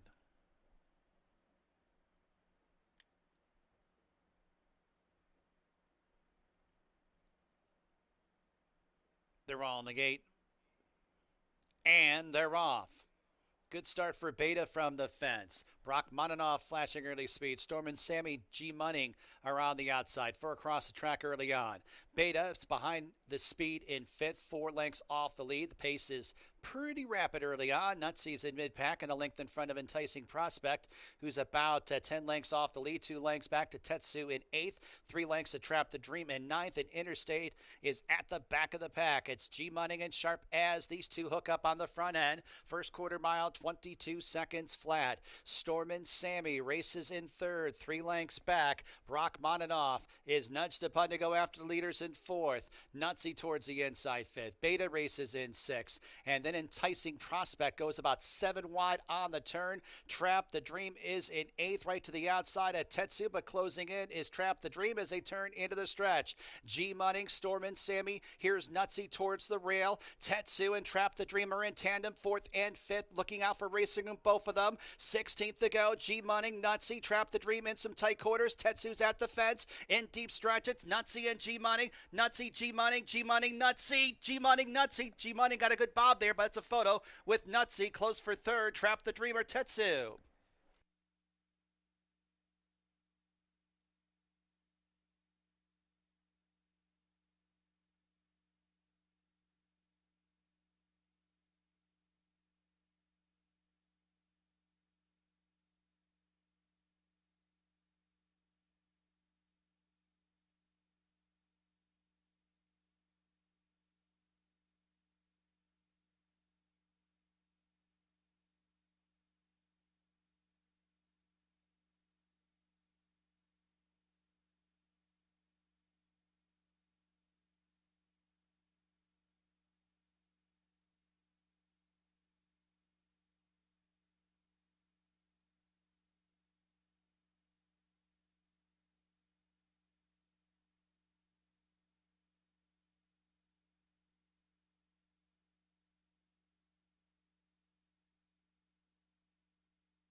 (11.745), number 11, G Munning first.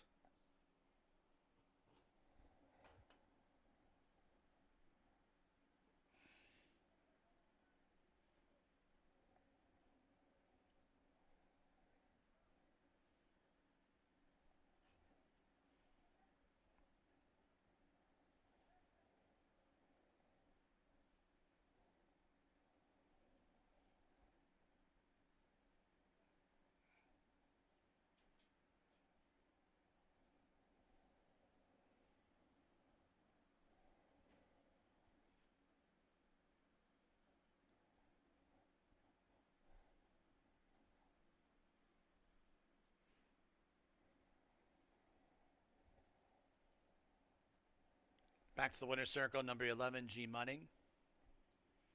New York bred, 6-year-old Doc Brown getting by Munnings out of 2 the 9s. Craig Benoit, the owner. Tim Murphy, the trainer. Michael DeVilla Jr., the winning jockey. Clark Brewster and Gold Square LLC bred G Munning. $25.44 the winning mutual. Double $67.34. Exacta $161.76. Pick 5, 5 of 5. $22,422. And a meaningless 10 cents. Trifecta $529.04. Super $280 and 51 cents. Sixth race, the co-featured Tin Cup Chalice Stakes, Scratch the 3 Essentially Fast, and the 7 Chioki. Exacta Trifacta Superfacta Daily Double, late pick 4 wagering, post time in 19 minutes at 2:40 p.m.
All right, this is our co-feature, the Tin Cup Chalice Stakes. This is also the final stakes race of the 2025 season.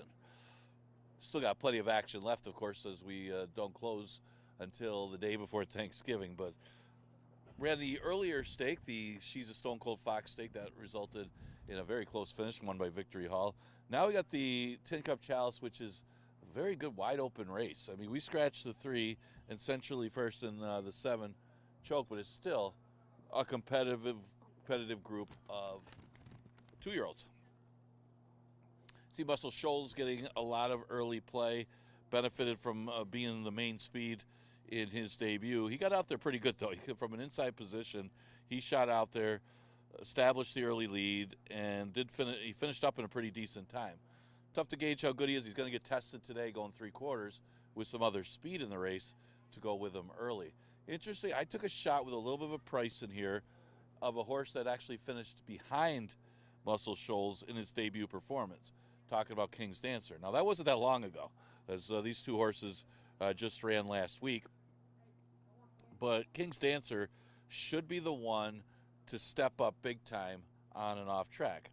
Obviously, you know the sister, Queen's Dancer, and then the half, Queen's Cat. You got all kinds of horses that definitely admire the off track, and Queen's Dancer was really good on the off, and she was a good horse overall. So I think this horse will run better. I don't like the rail position necessarily as far as breaking from there, but I do like the fact that you got a sloppy racetrack today for King's Dancer, and this horse should really enjoy it.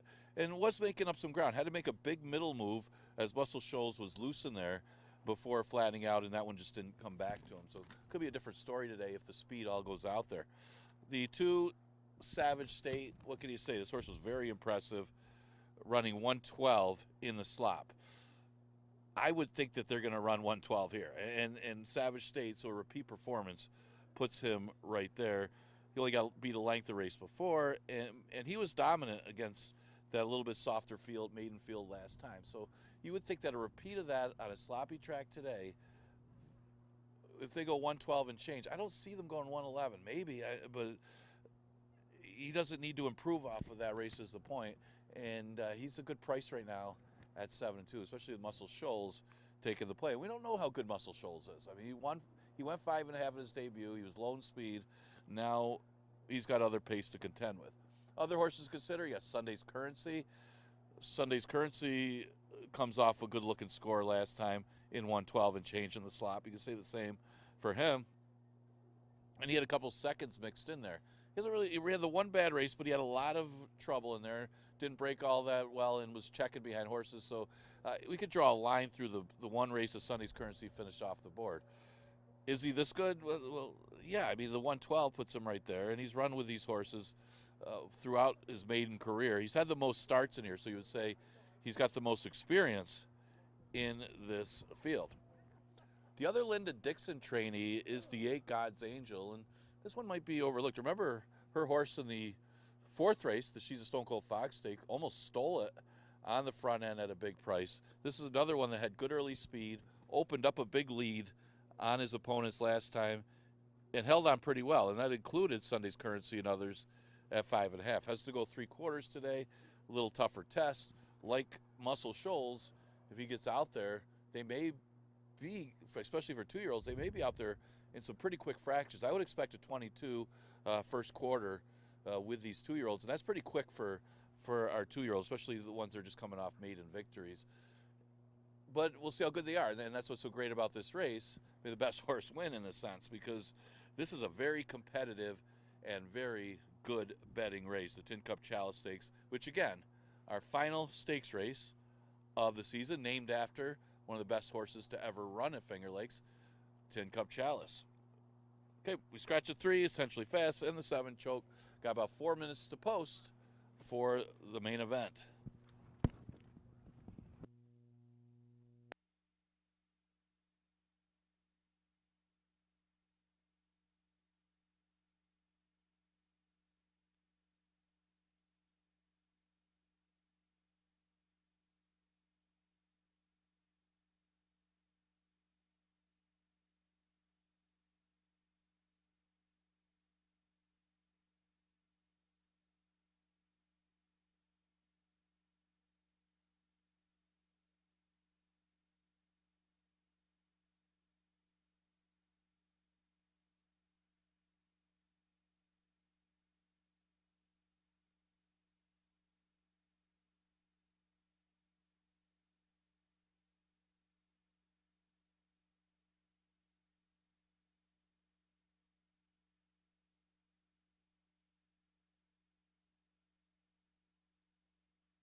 Coming on the track for the sixth race, the co-featured Tin Cup Chalice Stakes. Scratch the 3 and 7. Here's your field.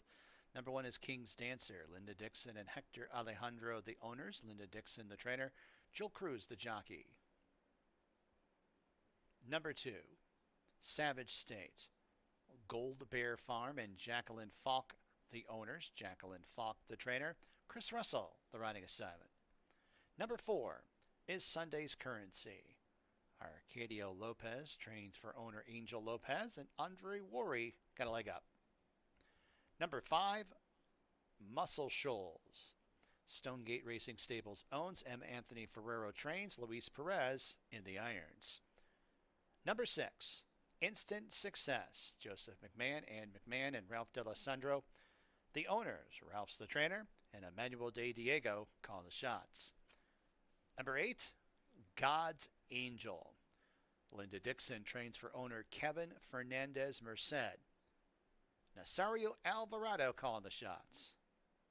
And number 9, High Yield Hunk. M. Anthony Ferrero trains for owner Eddie F's Racing. Cabracoa is the rider. That's the field for the Tin Cup Chalice Stakes. Post time in just a few minutes.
Two minutes. Horses begin their approach to the starting gate.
And the horses have arrived at the starting gate for race number 6, the Tin Cup Chalice Stakes.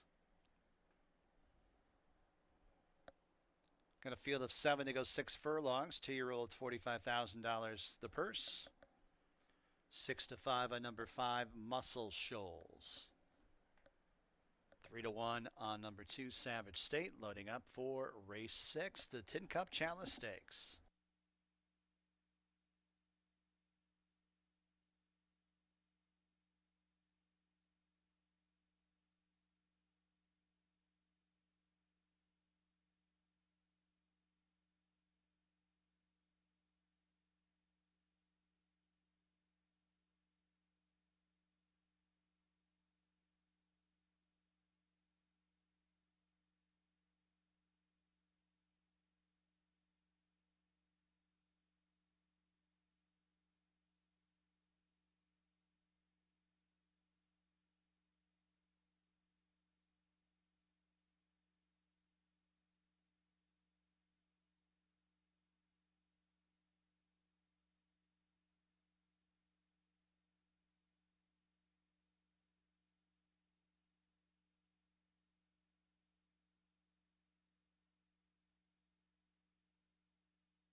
Current favorite, Muscle Shoals, 6 to 5. He's going up.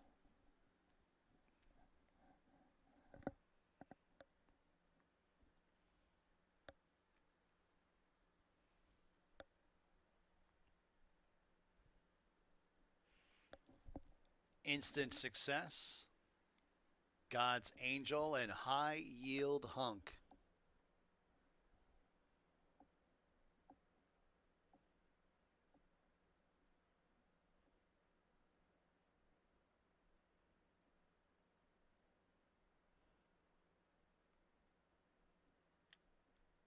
They're all in the gate.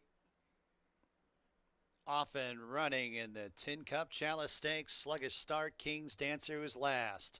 It's God's Angel and Muscle Shoals. These two streak out for the lead. Savage State's up the inside third, 4 lengths off the pace. Instant Success outside of him in fourth. High Yield Hunk is to the outside of Sunday's Currency, 5th and 6th, in a space of 4 lengths to the slow starting King's Dancer, who's at the back of the pack. The gray God's Angels on top, the leads 3 lengths. Muscle Shoals defers in the middle, going in second. Savage State towards the inside third. Instant Success in fourth. First quarter, 22 2/5. Sunday's Currency's in fifth and about 10 or 11 lengths off the lead. King's Dancer's out of last, and High Yield Hunk trails the field as they leave the quarter pole behind. And it's God's Angel who comes off the turn, leading by 2. Muscle Shoals takes another crack at that one on the outside second. Savage State, Sunday's Currency, Instant Success, third, fourth, and fifth. 1 furlong to go, and Muscle Shoals takes over the lead from God's Angel as it's Sunday's Currency bearing down the outside with Savage State. But in deep stretch, it's Muscle Shoals. Muscle Shoals now 2 for 2 lifetime, winning the Tin Cup Chalice Stakes. Sunday's Currency was second, Savage State was third, and it's a photo for fourth.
5-4 and a photo for third. Number 5, Muscle Shoals first.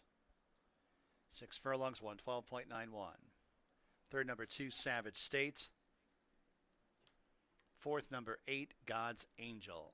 5-4-2-8.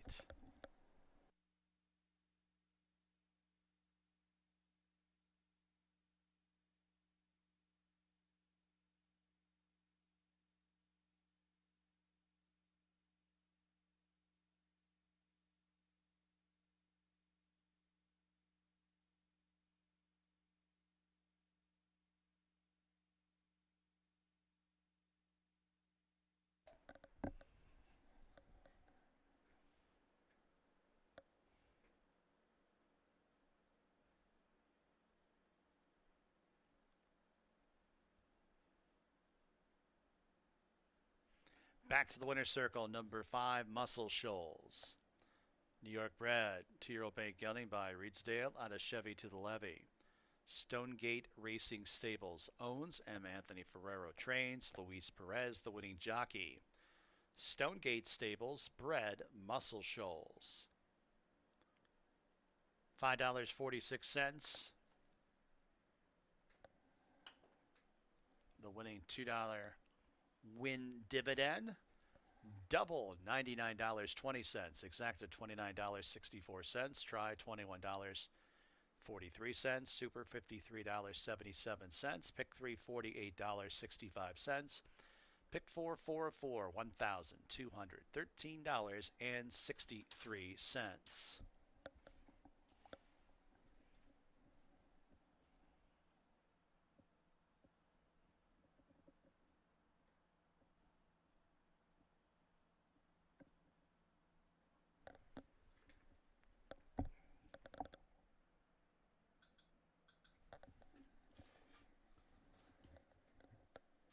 Trophy presentation in the winner's circle being made to the winning connections of Muscle Shoals. I see Director of Racing Todd Height in the photo. Congratulations to Stonegate Racing Stables and Anthony Ferrero, Luis Perez. Connections with Muscle Shoals, winner of the Tin Cup Chalice. 7th race from Finger Lakes, scratch number 1, Barracuda Bobby, and number 3, Nothing But Nitro. Exacta trifecta, superfecta, daily double, pick 3 wagering. Post time in 15 minutes at 3:08 p.m.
And congratulations to the connections of the Tin Cup Chalice winner, Muscle Shoals.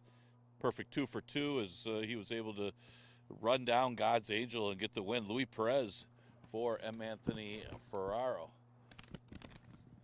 That was the final stakes race of the 2025 season. As mentioned, we've got plenty of action left to go here. Tomorrow, one of the best cards of the year, I thought, for Veterans Day. So we got the day off. Come out and join us. Play some really nice races. Got a lot of, it's almost like stakes races tomorrow. All right, 7th race, we scratched the 1, Barracuda Bobby, and also scratched the 3, Nothing But Nitro. Yeah, 2 of the horses getting most of the play. The first-time starter for Greg Sacco getting some play here. Got some pretty quick works for this horse, and maybe that's why. He paid $40,000 for this one as a weanling. The dam is a half to Alicia's Way. It was probably more route on the dam side. But again, it's some good works. It's not the strongest of maiden field, and this one is going to get some action right now at odds of 6 to 5. The horse that has run, that's going to get the most action of who's left, who should show some speed here, is the 4 Magic Beach. And I like this one because of the off-track breeding. This one has a big Tomlinson for the off-going, a 446 out of a dam by Into Mischief. Has had chances, though. The horse is 0 for 17 in his career, and he's just kind of flattening out the last few races. Maybe the off-track could be what gets this horse home. He's getting against a little bit easier maiden special weight field, with the exception of the firster, and that's kind of the question mark anyway, is the first-time starter. But if he could get the lead on this bunch, maybe he can get through this maiden condition. Other horses to consider in here, what about the 7, Moonlight Star? Moonlight Star could be one that's overlooked in a sense that he's only made 2 starts. His first career start, he was caught wide that race, just kind of ran evenly.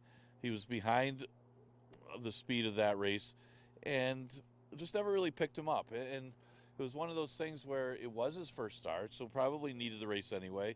And maybe just didn't want the route last time. They tried the horse in a route in his second career start. So he's cuts back in distance. He's got a good number for the off track. That maybe he could be the upset horse here, only making his 3rd career start. And he is getting a little bit of play now anyway at odds of 5 to 1. The 5 Change Your Name is the other one getting play. And kind of the new face in here was running against the bottoms at Monmouth and Parks and their maiden claimers, but tried our special weights and was just never in it. If you could forgive the last ever, got the race over the track, he's got his numbers in those maiden claimers are somewhat competitive against some of these in this maiden race here. So we scratched the 1, Barracuda Bobby, and the 3, Nothing But Nitro. We have Exacta Tri Super Daily Double, and the late pick 3 starts with this race.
Coming on the track, 7th race, Finger Lakes, scratch the 1 and 3. Therefore, the 2, King of the World, leads the post parade with Raylu Gutierrez.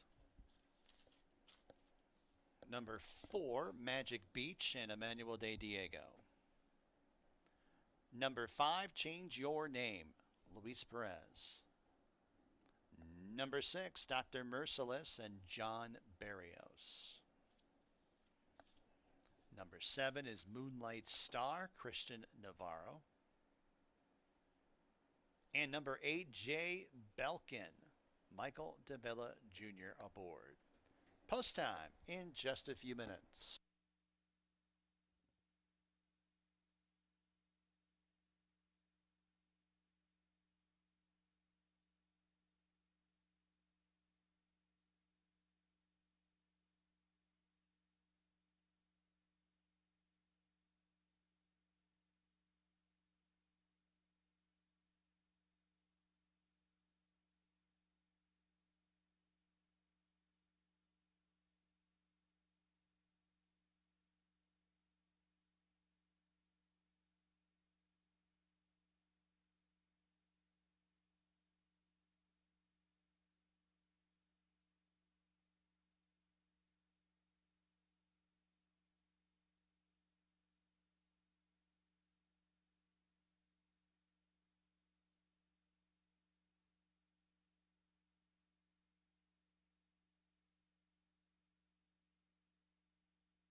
Approaching the gate.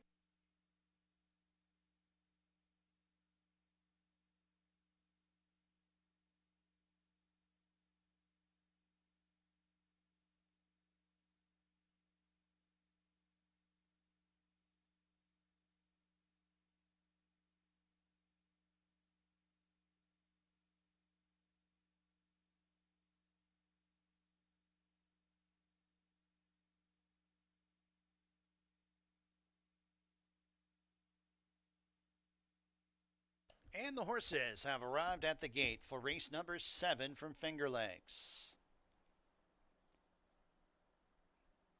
Field of 6 to go 6 furlongs. Maidens. 7 to 5 on number 4.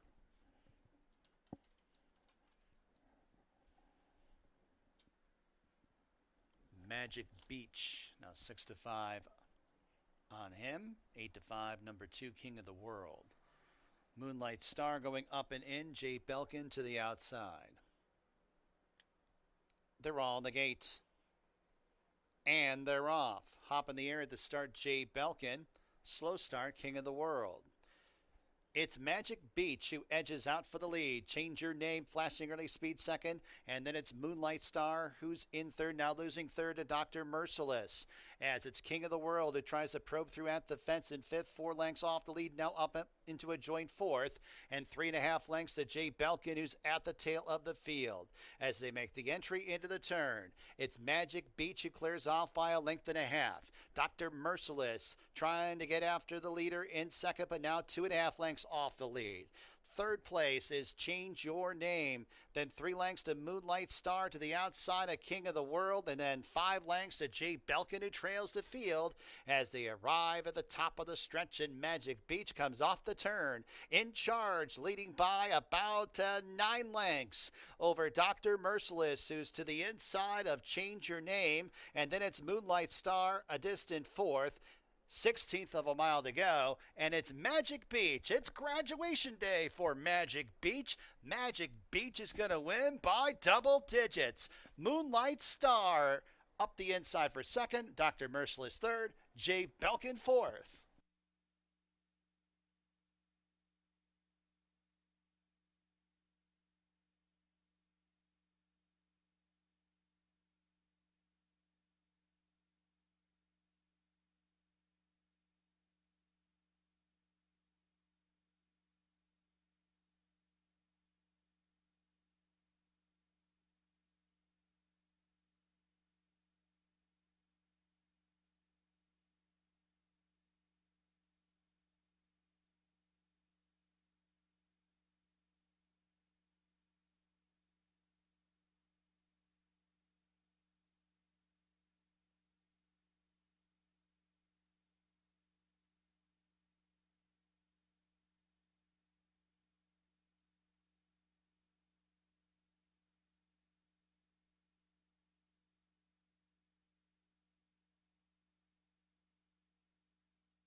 Four, 7, 6, 8. Number 4, Magic Beach first.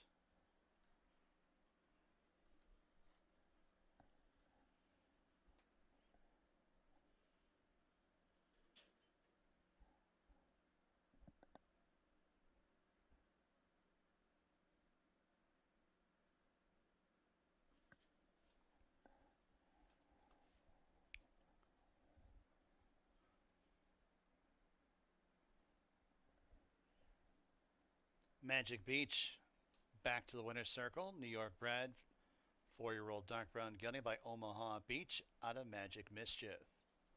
Deborah Breed, owner trainer Emmanuel De Diego. The winning jockey, Pine Ridge Stables Limited bred Magic Beach. $5.44 the winning mutual. Super $29.11, double $20.56, exacta $29.60, trifecta $30.90, super $29.11. Eighth race, Finger Lakes, scratch the 5, Manny Penny. Put your Lexa Marie Cintron on number 7, wine responsibly. Exacta, trifecta, superfecta, daily double wagering. Post time in 18 minutes at 3:36 p.m.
Okay, only 2 races to go on this cold Monday card. At least the snow stopped, at least for now.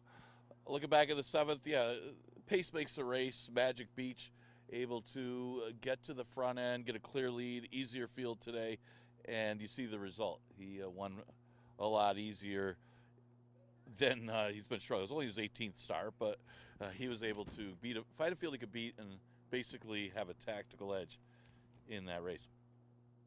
All right, let's look at the 8th. It goes a mile 70.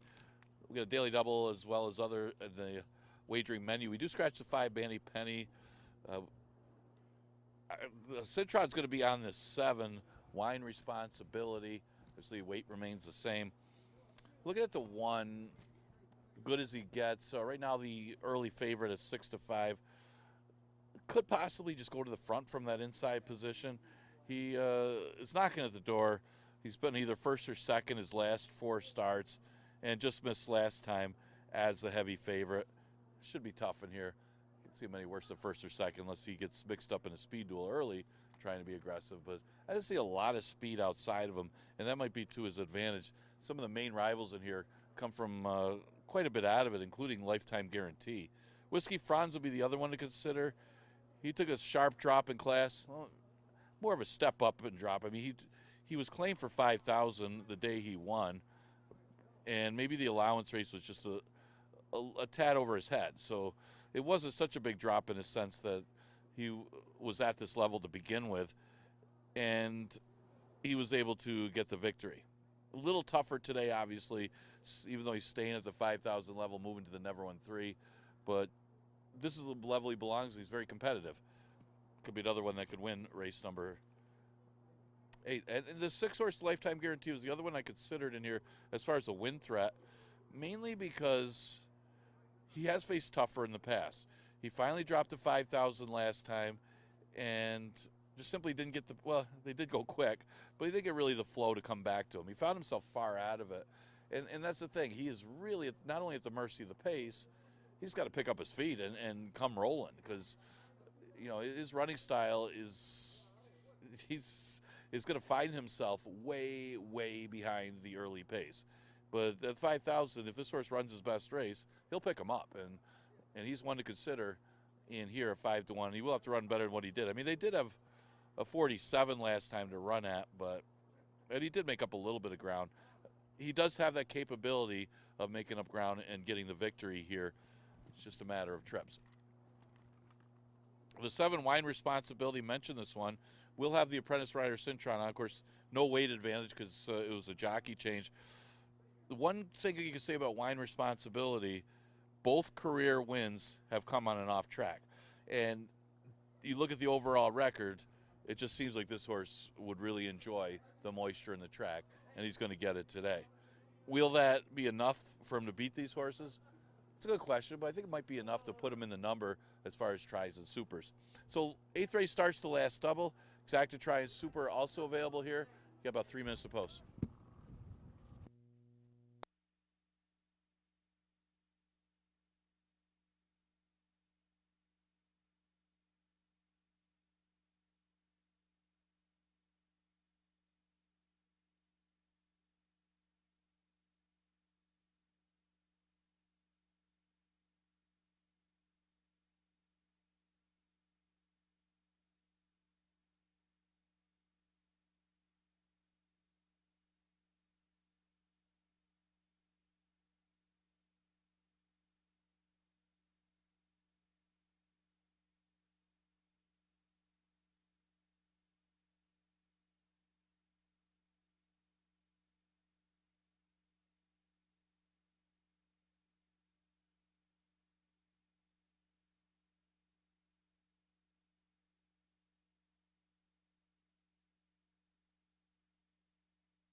Coming on the track, 8th race, Finger Lakes, number 1, Good As He Gets, and Raylu Gutierrez.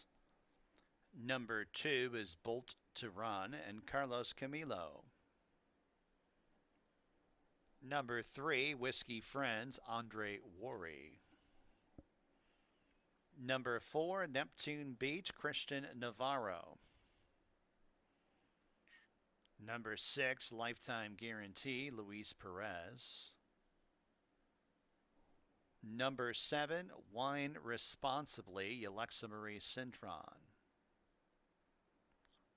Number 8, 7th Race Shake, and Nasario Alvarado. And number 9 is Makar. And Hemon Harkey, post time in just a few minutes.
Approaching the gate.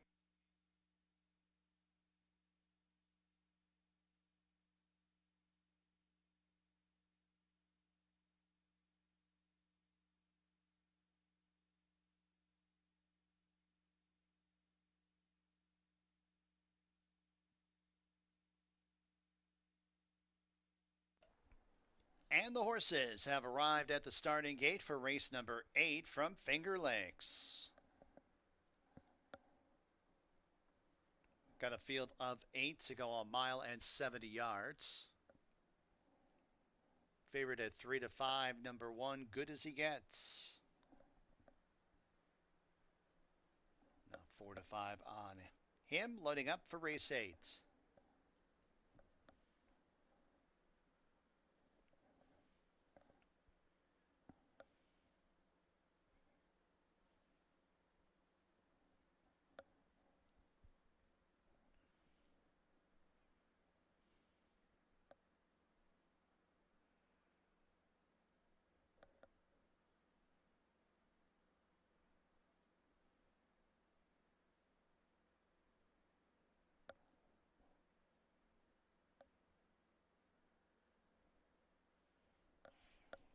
gray, lifetime guarantee walking up. Going in.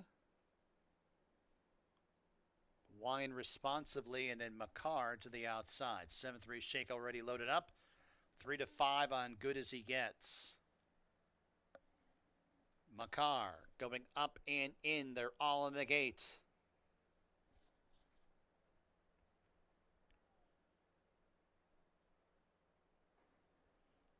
And they're off. It's Makar with a crossover, getting that early lead with 1 lap to go, opening up by 3.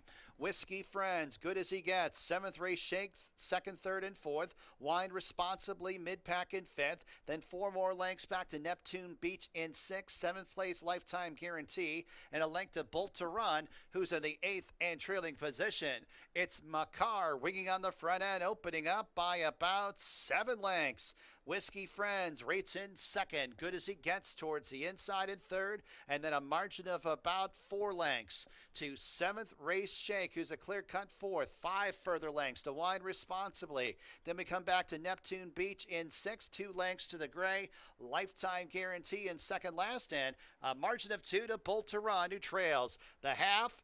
It's fast. 46 3/5. Makar setting a torrid pace as they go on to the far turn. Has the lead by 6 open lengths. Whiskey Friends in 2nd, good as he gets the rein shaken at him to go after the leader in 3rd. 4 more lengths back to Neptune Beach in 4th. And then it's Wine Responsibly. Lifetime guarantee getting ready to pass that one. Bolt to Run is out of last. And 7th race shake trails the field as Makar has yielded to Whiskey Friends. Whiskey Friends comes off the turn, leading by 4 lengths. Makar is fatigued. Neptune Beach on the outside, now up into 2nd, and then it's good as he gets. They got a 1/16 of a mile left to travel. Whiskey Friends has a lead by 3. Neptune Beach on the outside in 2nd, but the finish line's approaching, and Whiskey Friends did enough to win. Neptune Beach 2nd, lifetime guarantee 3rd, good as he gets 4th.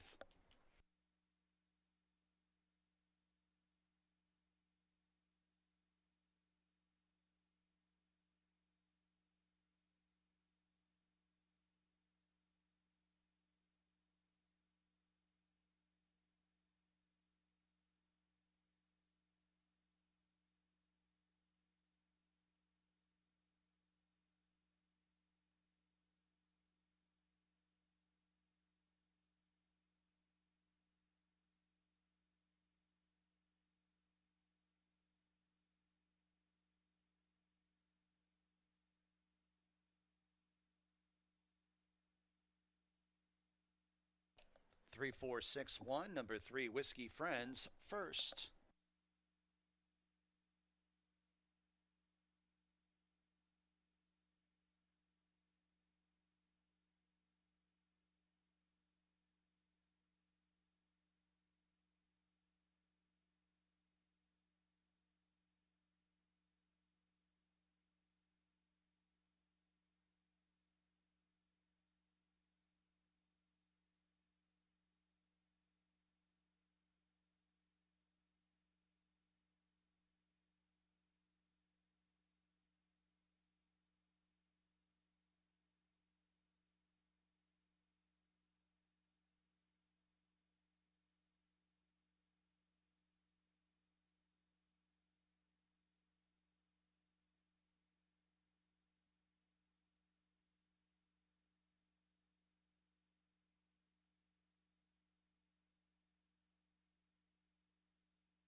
8th race official, $10.22, the winning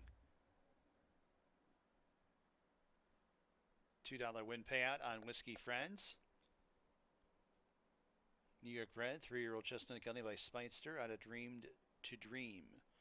Rachel Sells, owner trainer. Andre Worry, the winning jockey. Fedwell Farms bred, Whiskey Friends. Double $23.30, exacta $118.62. Super $68.39, trifecta $112.97. Ninth and final Finger Lakes, scratch number 3, Flying By. Win, place, show, exacta, trifecta, superfecta wagering. Post time for the ninth and final from Finger Lakes in 17 minutes at 4:04 p.m.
Ready to conclude this Monday card, which featured our last 2 stakes races of the season. Congratulations to the winners of the 2-year-old stakes today.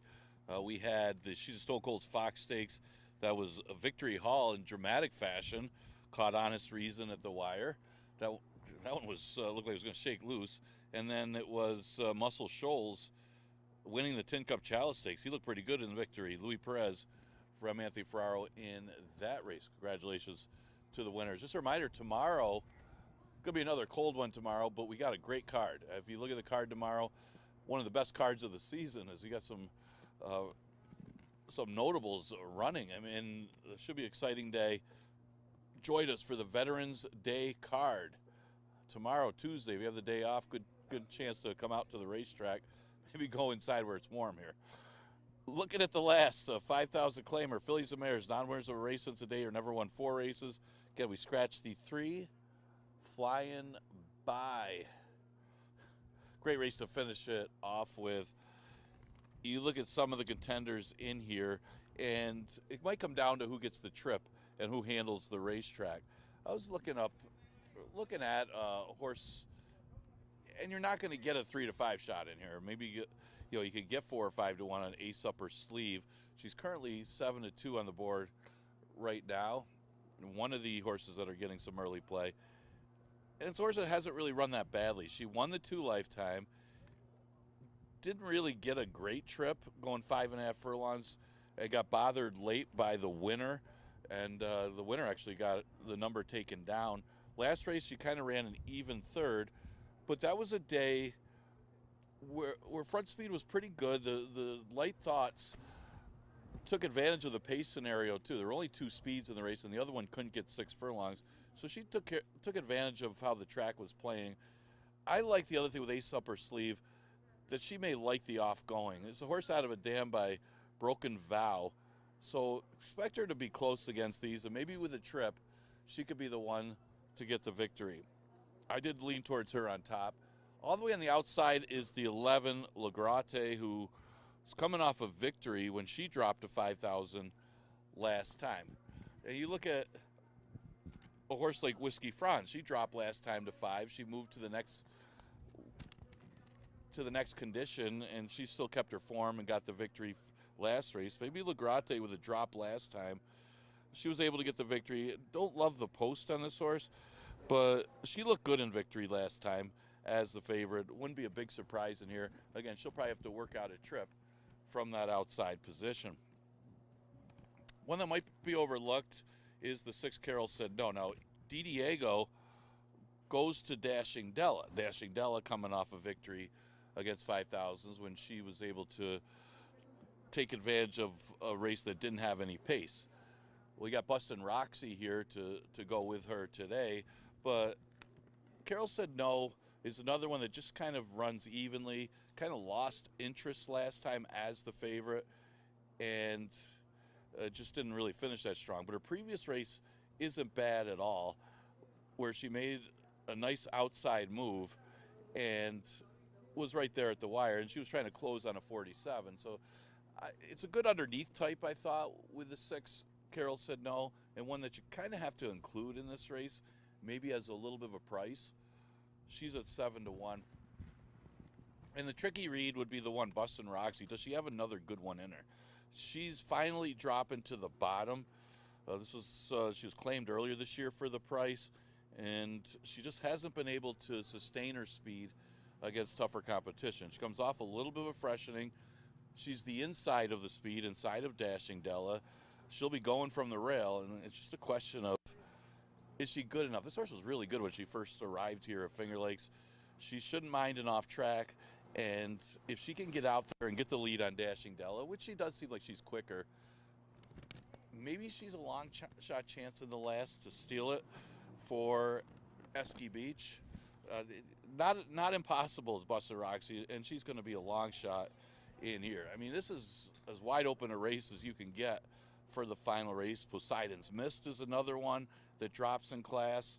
She's not out of it. Her last couple races, it's not like she's getting beat all that badly for the 11 and 9. Grand Lady Indy, she hasn't been good this year, but she did show signs of life when dropping below bottom to 4,000. So this is a good race to spread around, play some tries and supers, and I bet you'll get some prices in here. Good race to, or good wide open race to finish out the Monday card. Again, tomorrow, 12:20 first post for the Veterans Day card. You can watch us early through the site or through YouTube as me and Jackie Davis will be on early at 11:40 to go over the really good Veterans Day card. So they're about to go on the track here for the last. Enjoy this final race.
Horses coming on the track, ninth and final Finger Lakes, scratch the 3. Number 1 is Boston Roxy and Heben Harkey.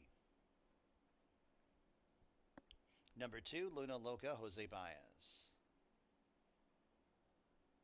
Number 4, Practical Rachel, Rafael Regina Jr. Number 5, Dashing Della, Emmanuel de Diego. Number 6, Carol Seno and Carlos Camilo. Number 7, Ace, well, I guess we'll go to the 8, Poseidon's Mist, Luis Pena. Number 9, Trivia, Yalexa Marie Cintron. Number 10, Grand Lady Indy, Caber Koa. And number 11 is La Grotte and Relu Gutierrez. Somewhere.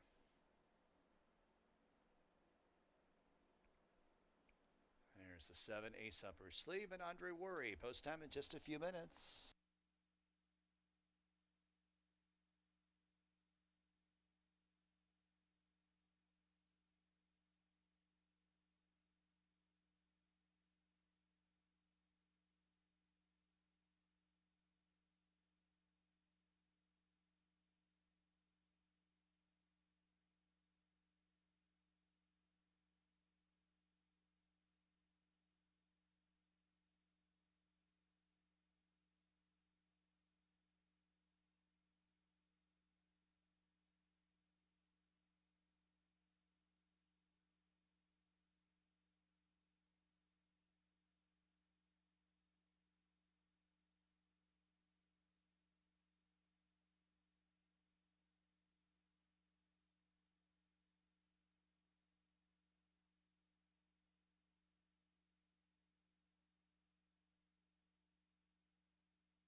Approaching the gate.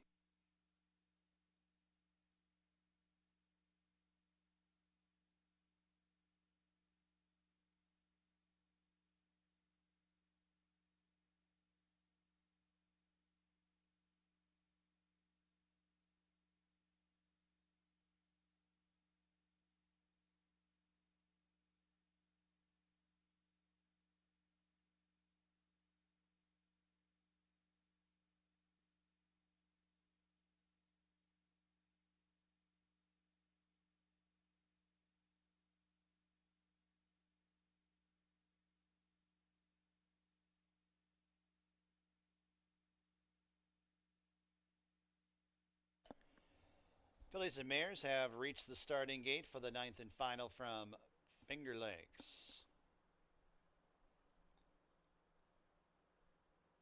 Field of 10 Fillies and Mares going 5.5 furlongs.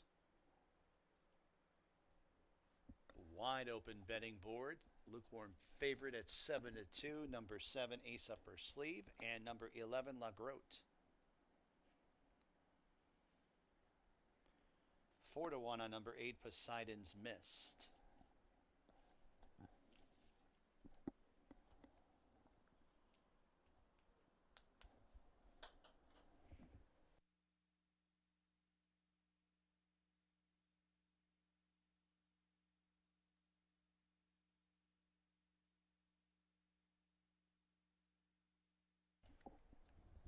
Carol Said No up into line. Ace Upper Sleeve, Poseidon's Mist.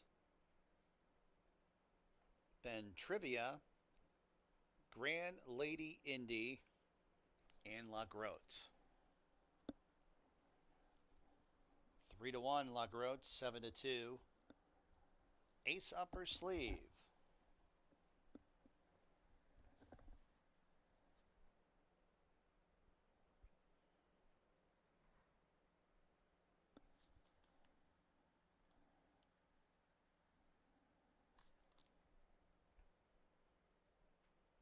They're all on the gate.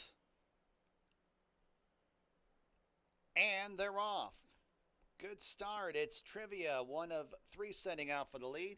Bustin' Roxy's at the fence, then it's Poseidon's Mist. Now joined by Dashing Della from 4th up into 2nd. Grand Lady Indy outside 5th, 7 lengths off the lead. And then it's Luna Loca, who's to the inside of Carol Said No. La Grotte is next and about 9 off the pace in 8th, and 3 lengths back to Ace Up Her Sleeve, who's about 5 lengths in front of Practical Rachel, who's at the back. First quarter mile drilled in 22 and a 5th, and it's Bustin' Roxy on top by a length and a half. Dashing Della, red blinkers in chase mode, 2nd. Trivia in the yellow blinkers going wide on the course in 3rd. Poseidon's Mist towards the inside in 4th, and then it's La Grotte as they turn into the stretch. Bustin' Roxy the first to face us. La Grotte's in the 2th path, now up into 2nd, right to the outside of Poseidon's Mist. Here comes Ace Up Her Sleeve on the outside, up into the top 3. 3 chances here, 16th to go. Bustin' Roxy, La Grotte, Ace Up Her Sleeve, and Carol Said No surging late, but it's Bustin' Roxy. Bustin' Roxy holds over La Grotte. And then it was Carol Said No and Ace Up Her Sleeve in the 9th and final from Finger Lakes.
111.67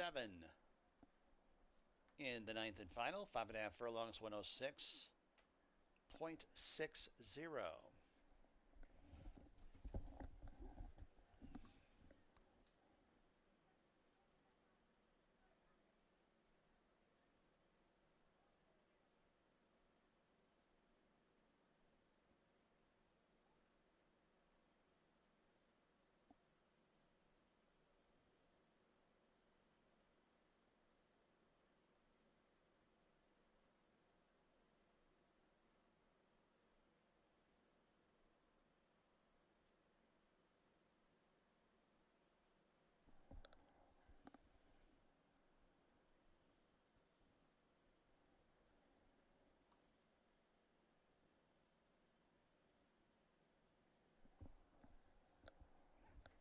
Back to the winner's circle. Number 1, Bustin' Roxy, New York bred.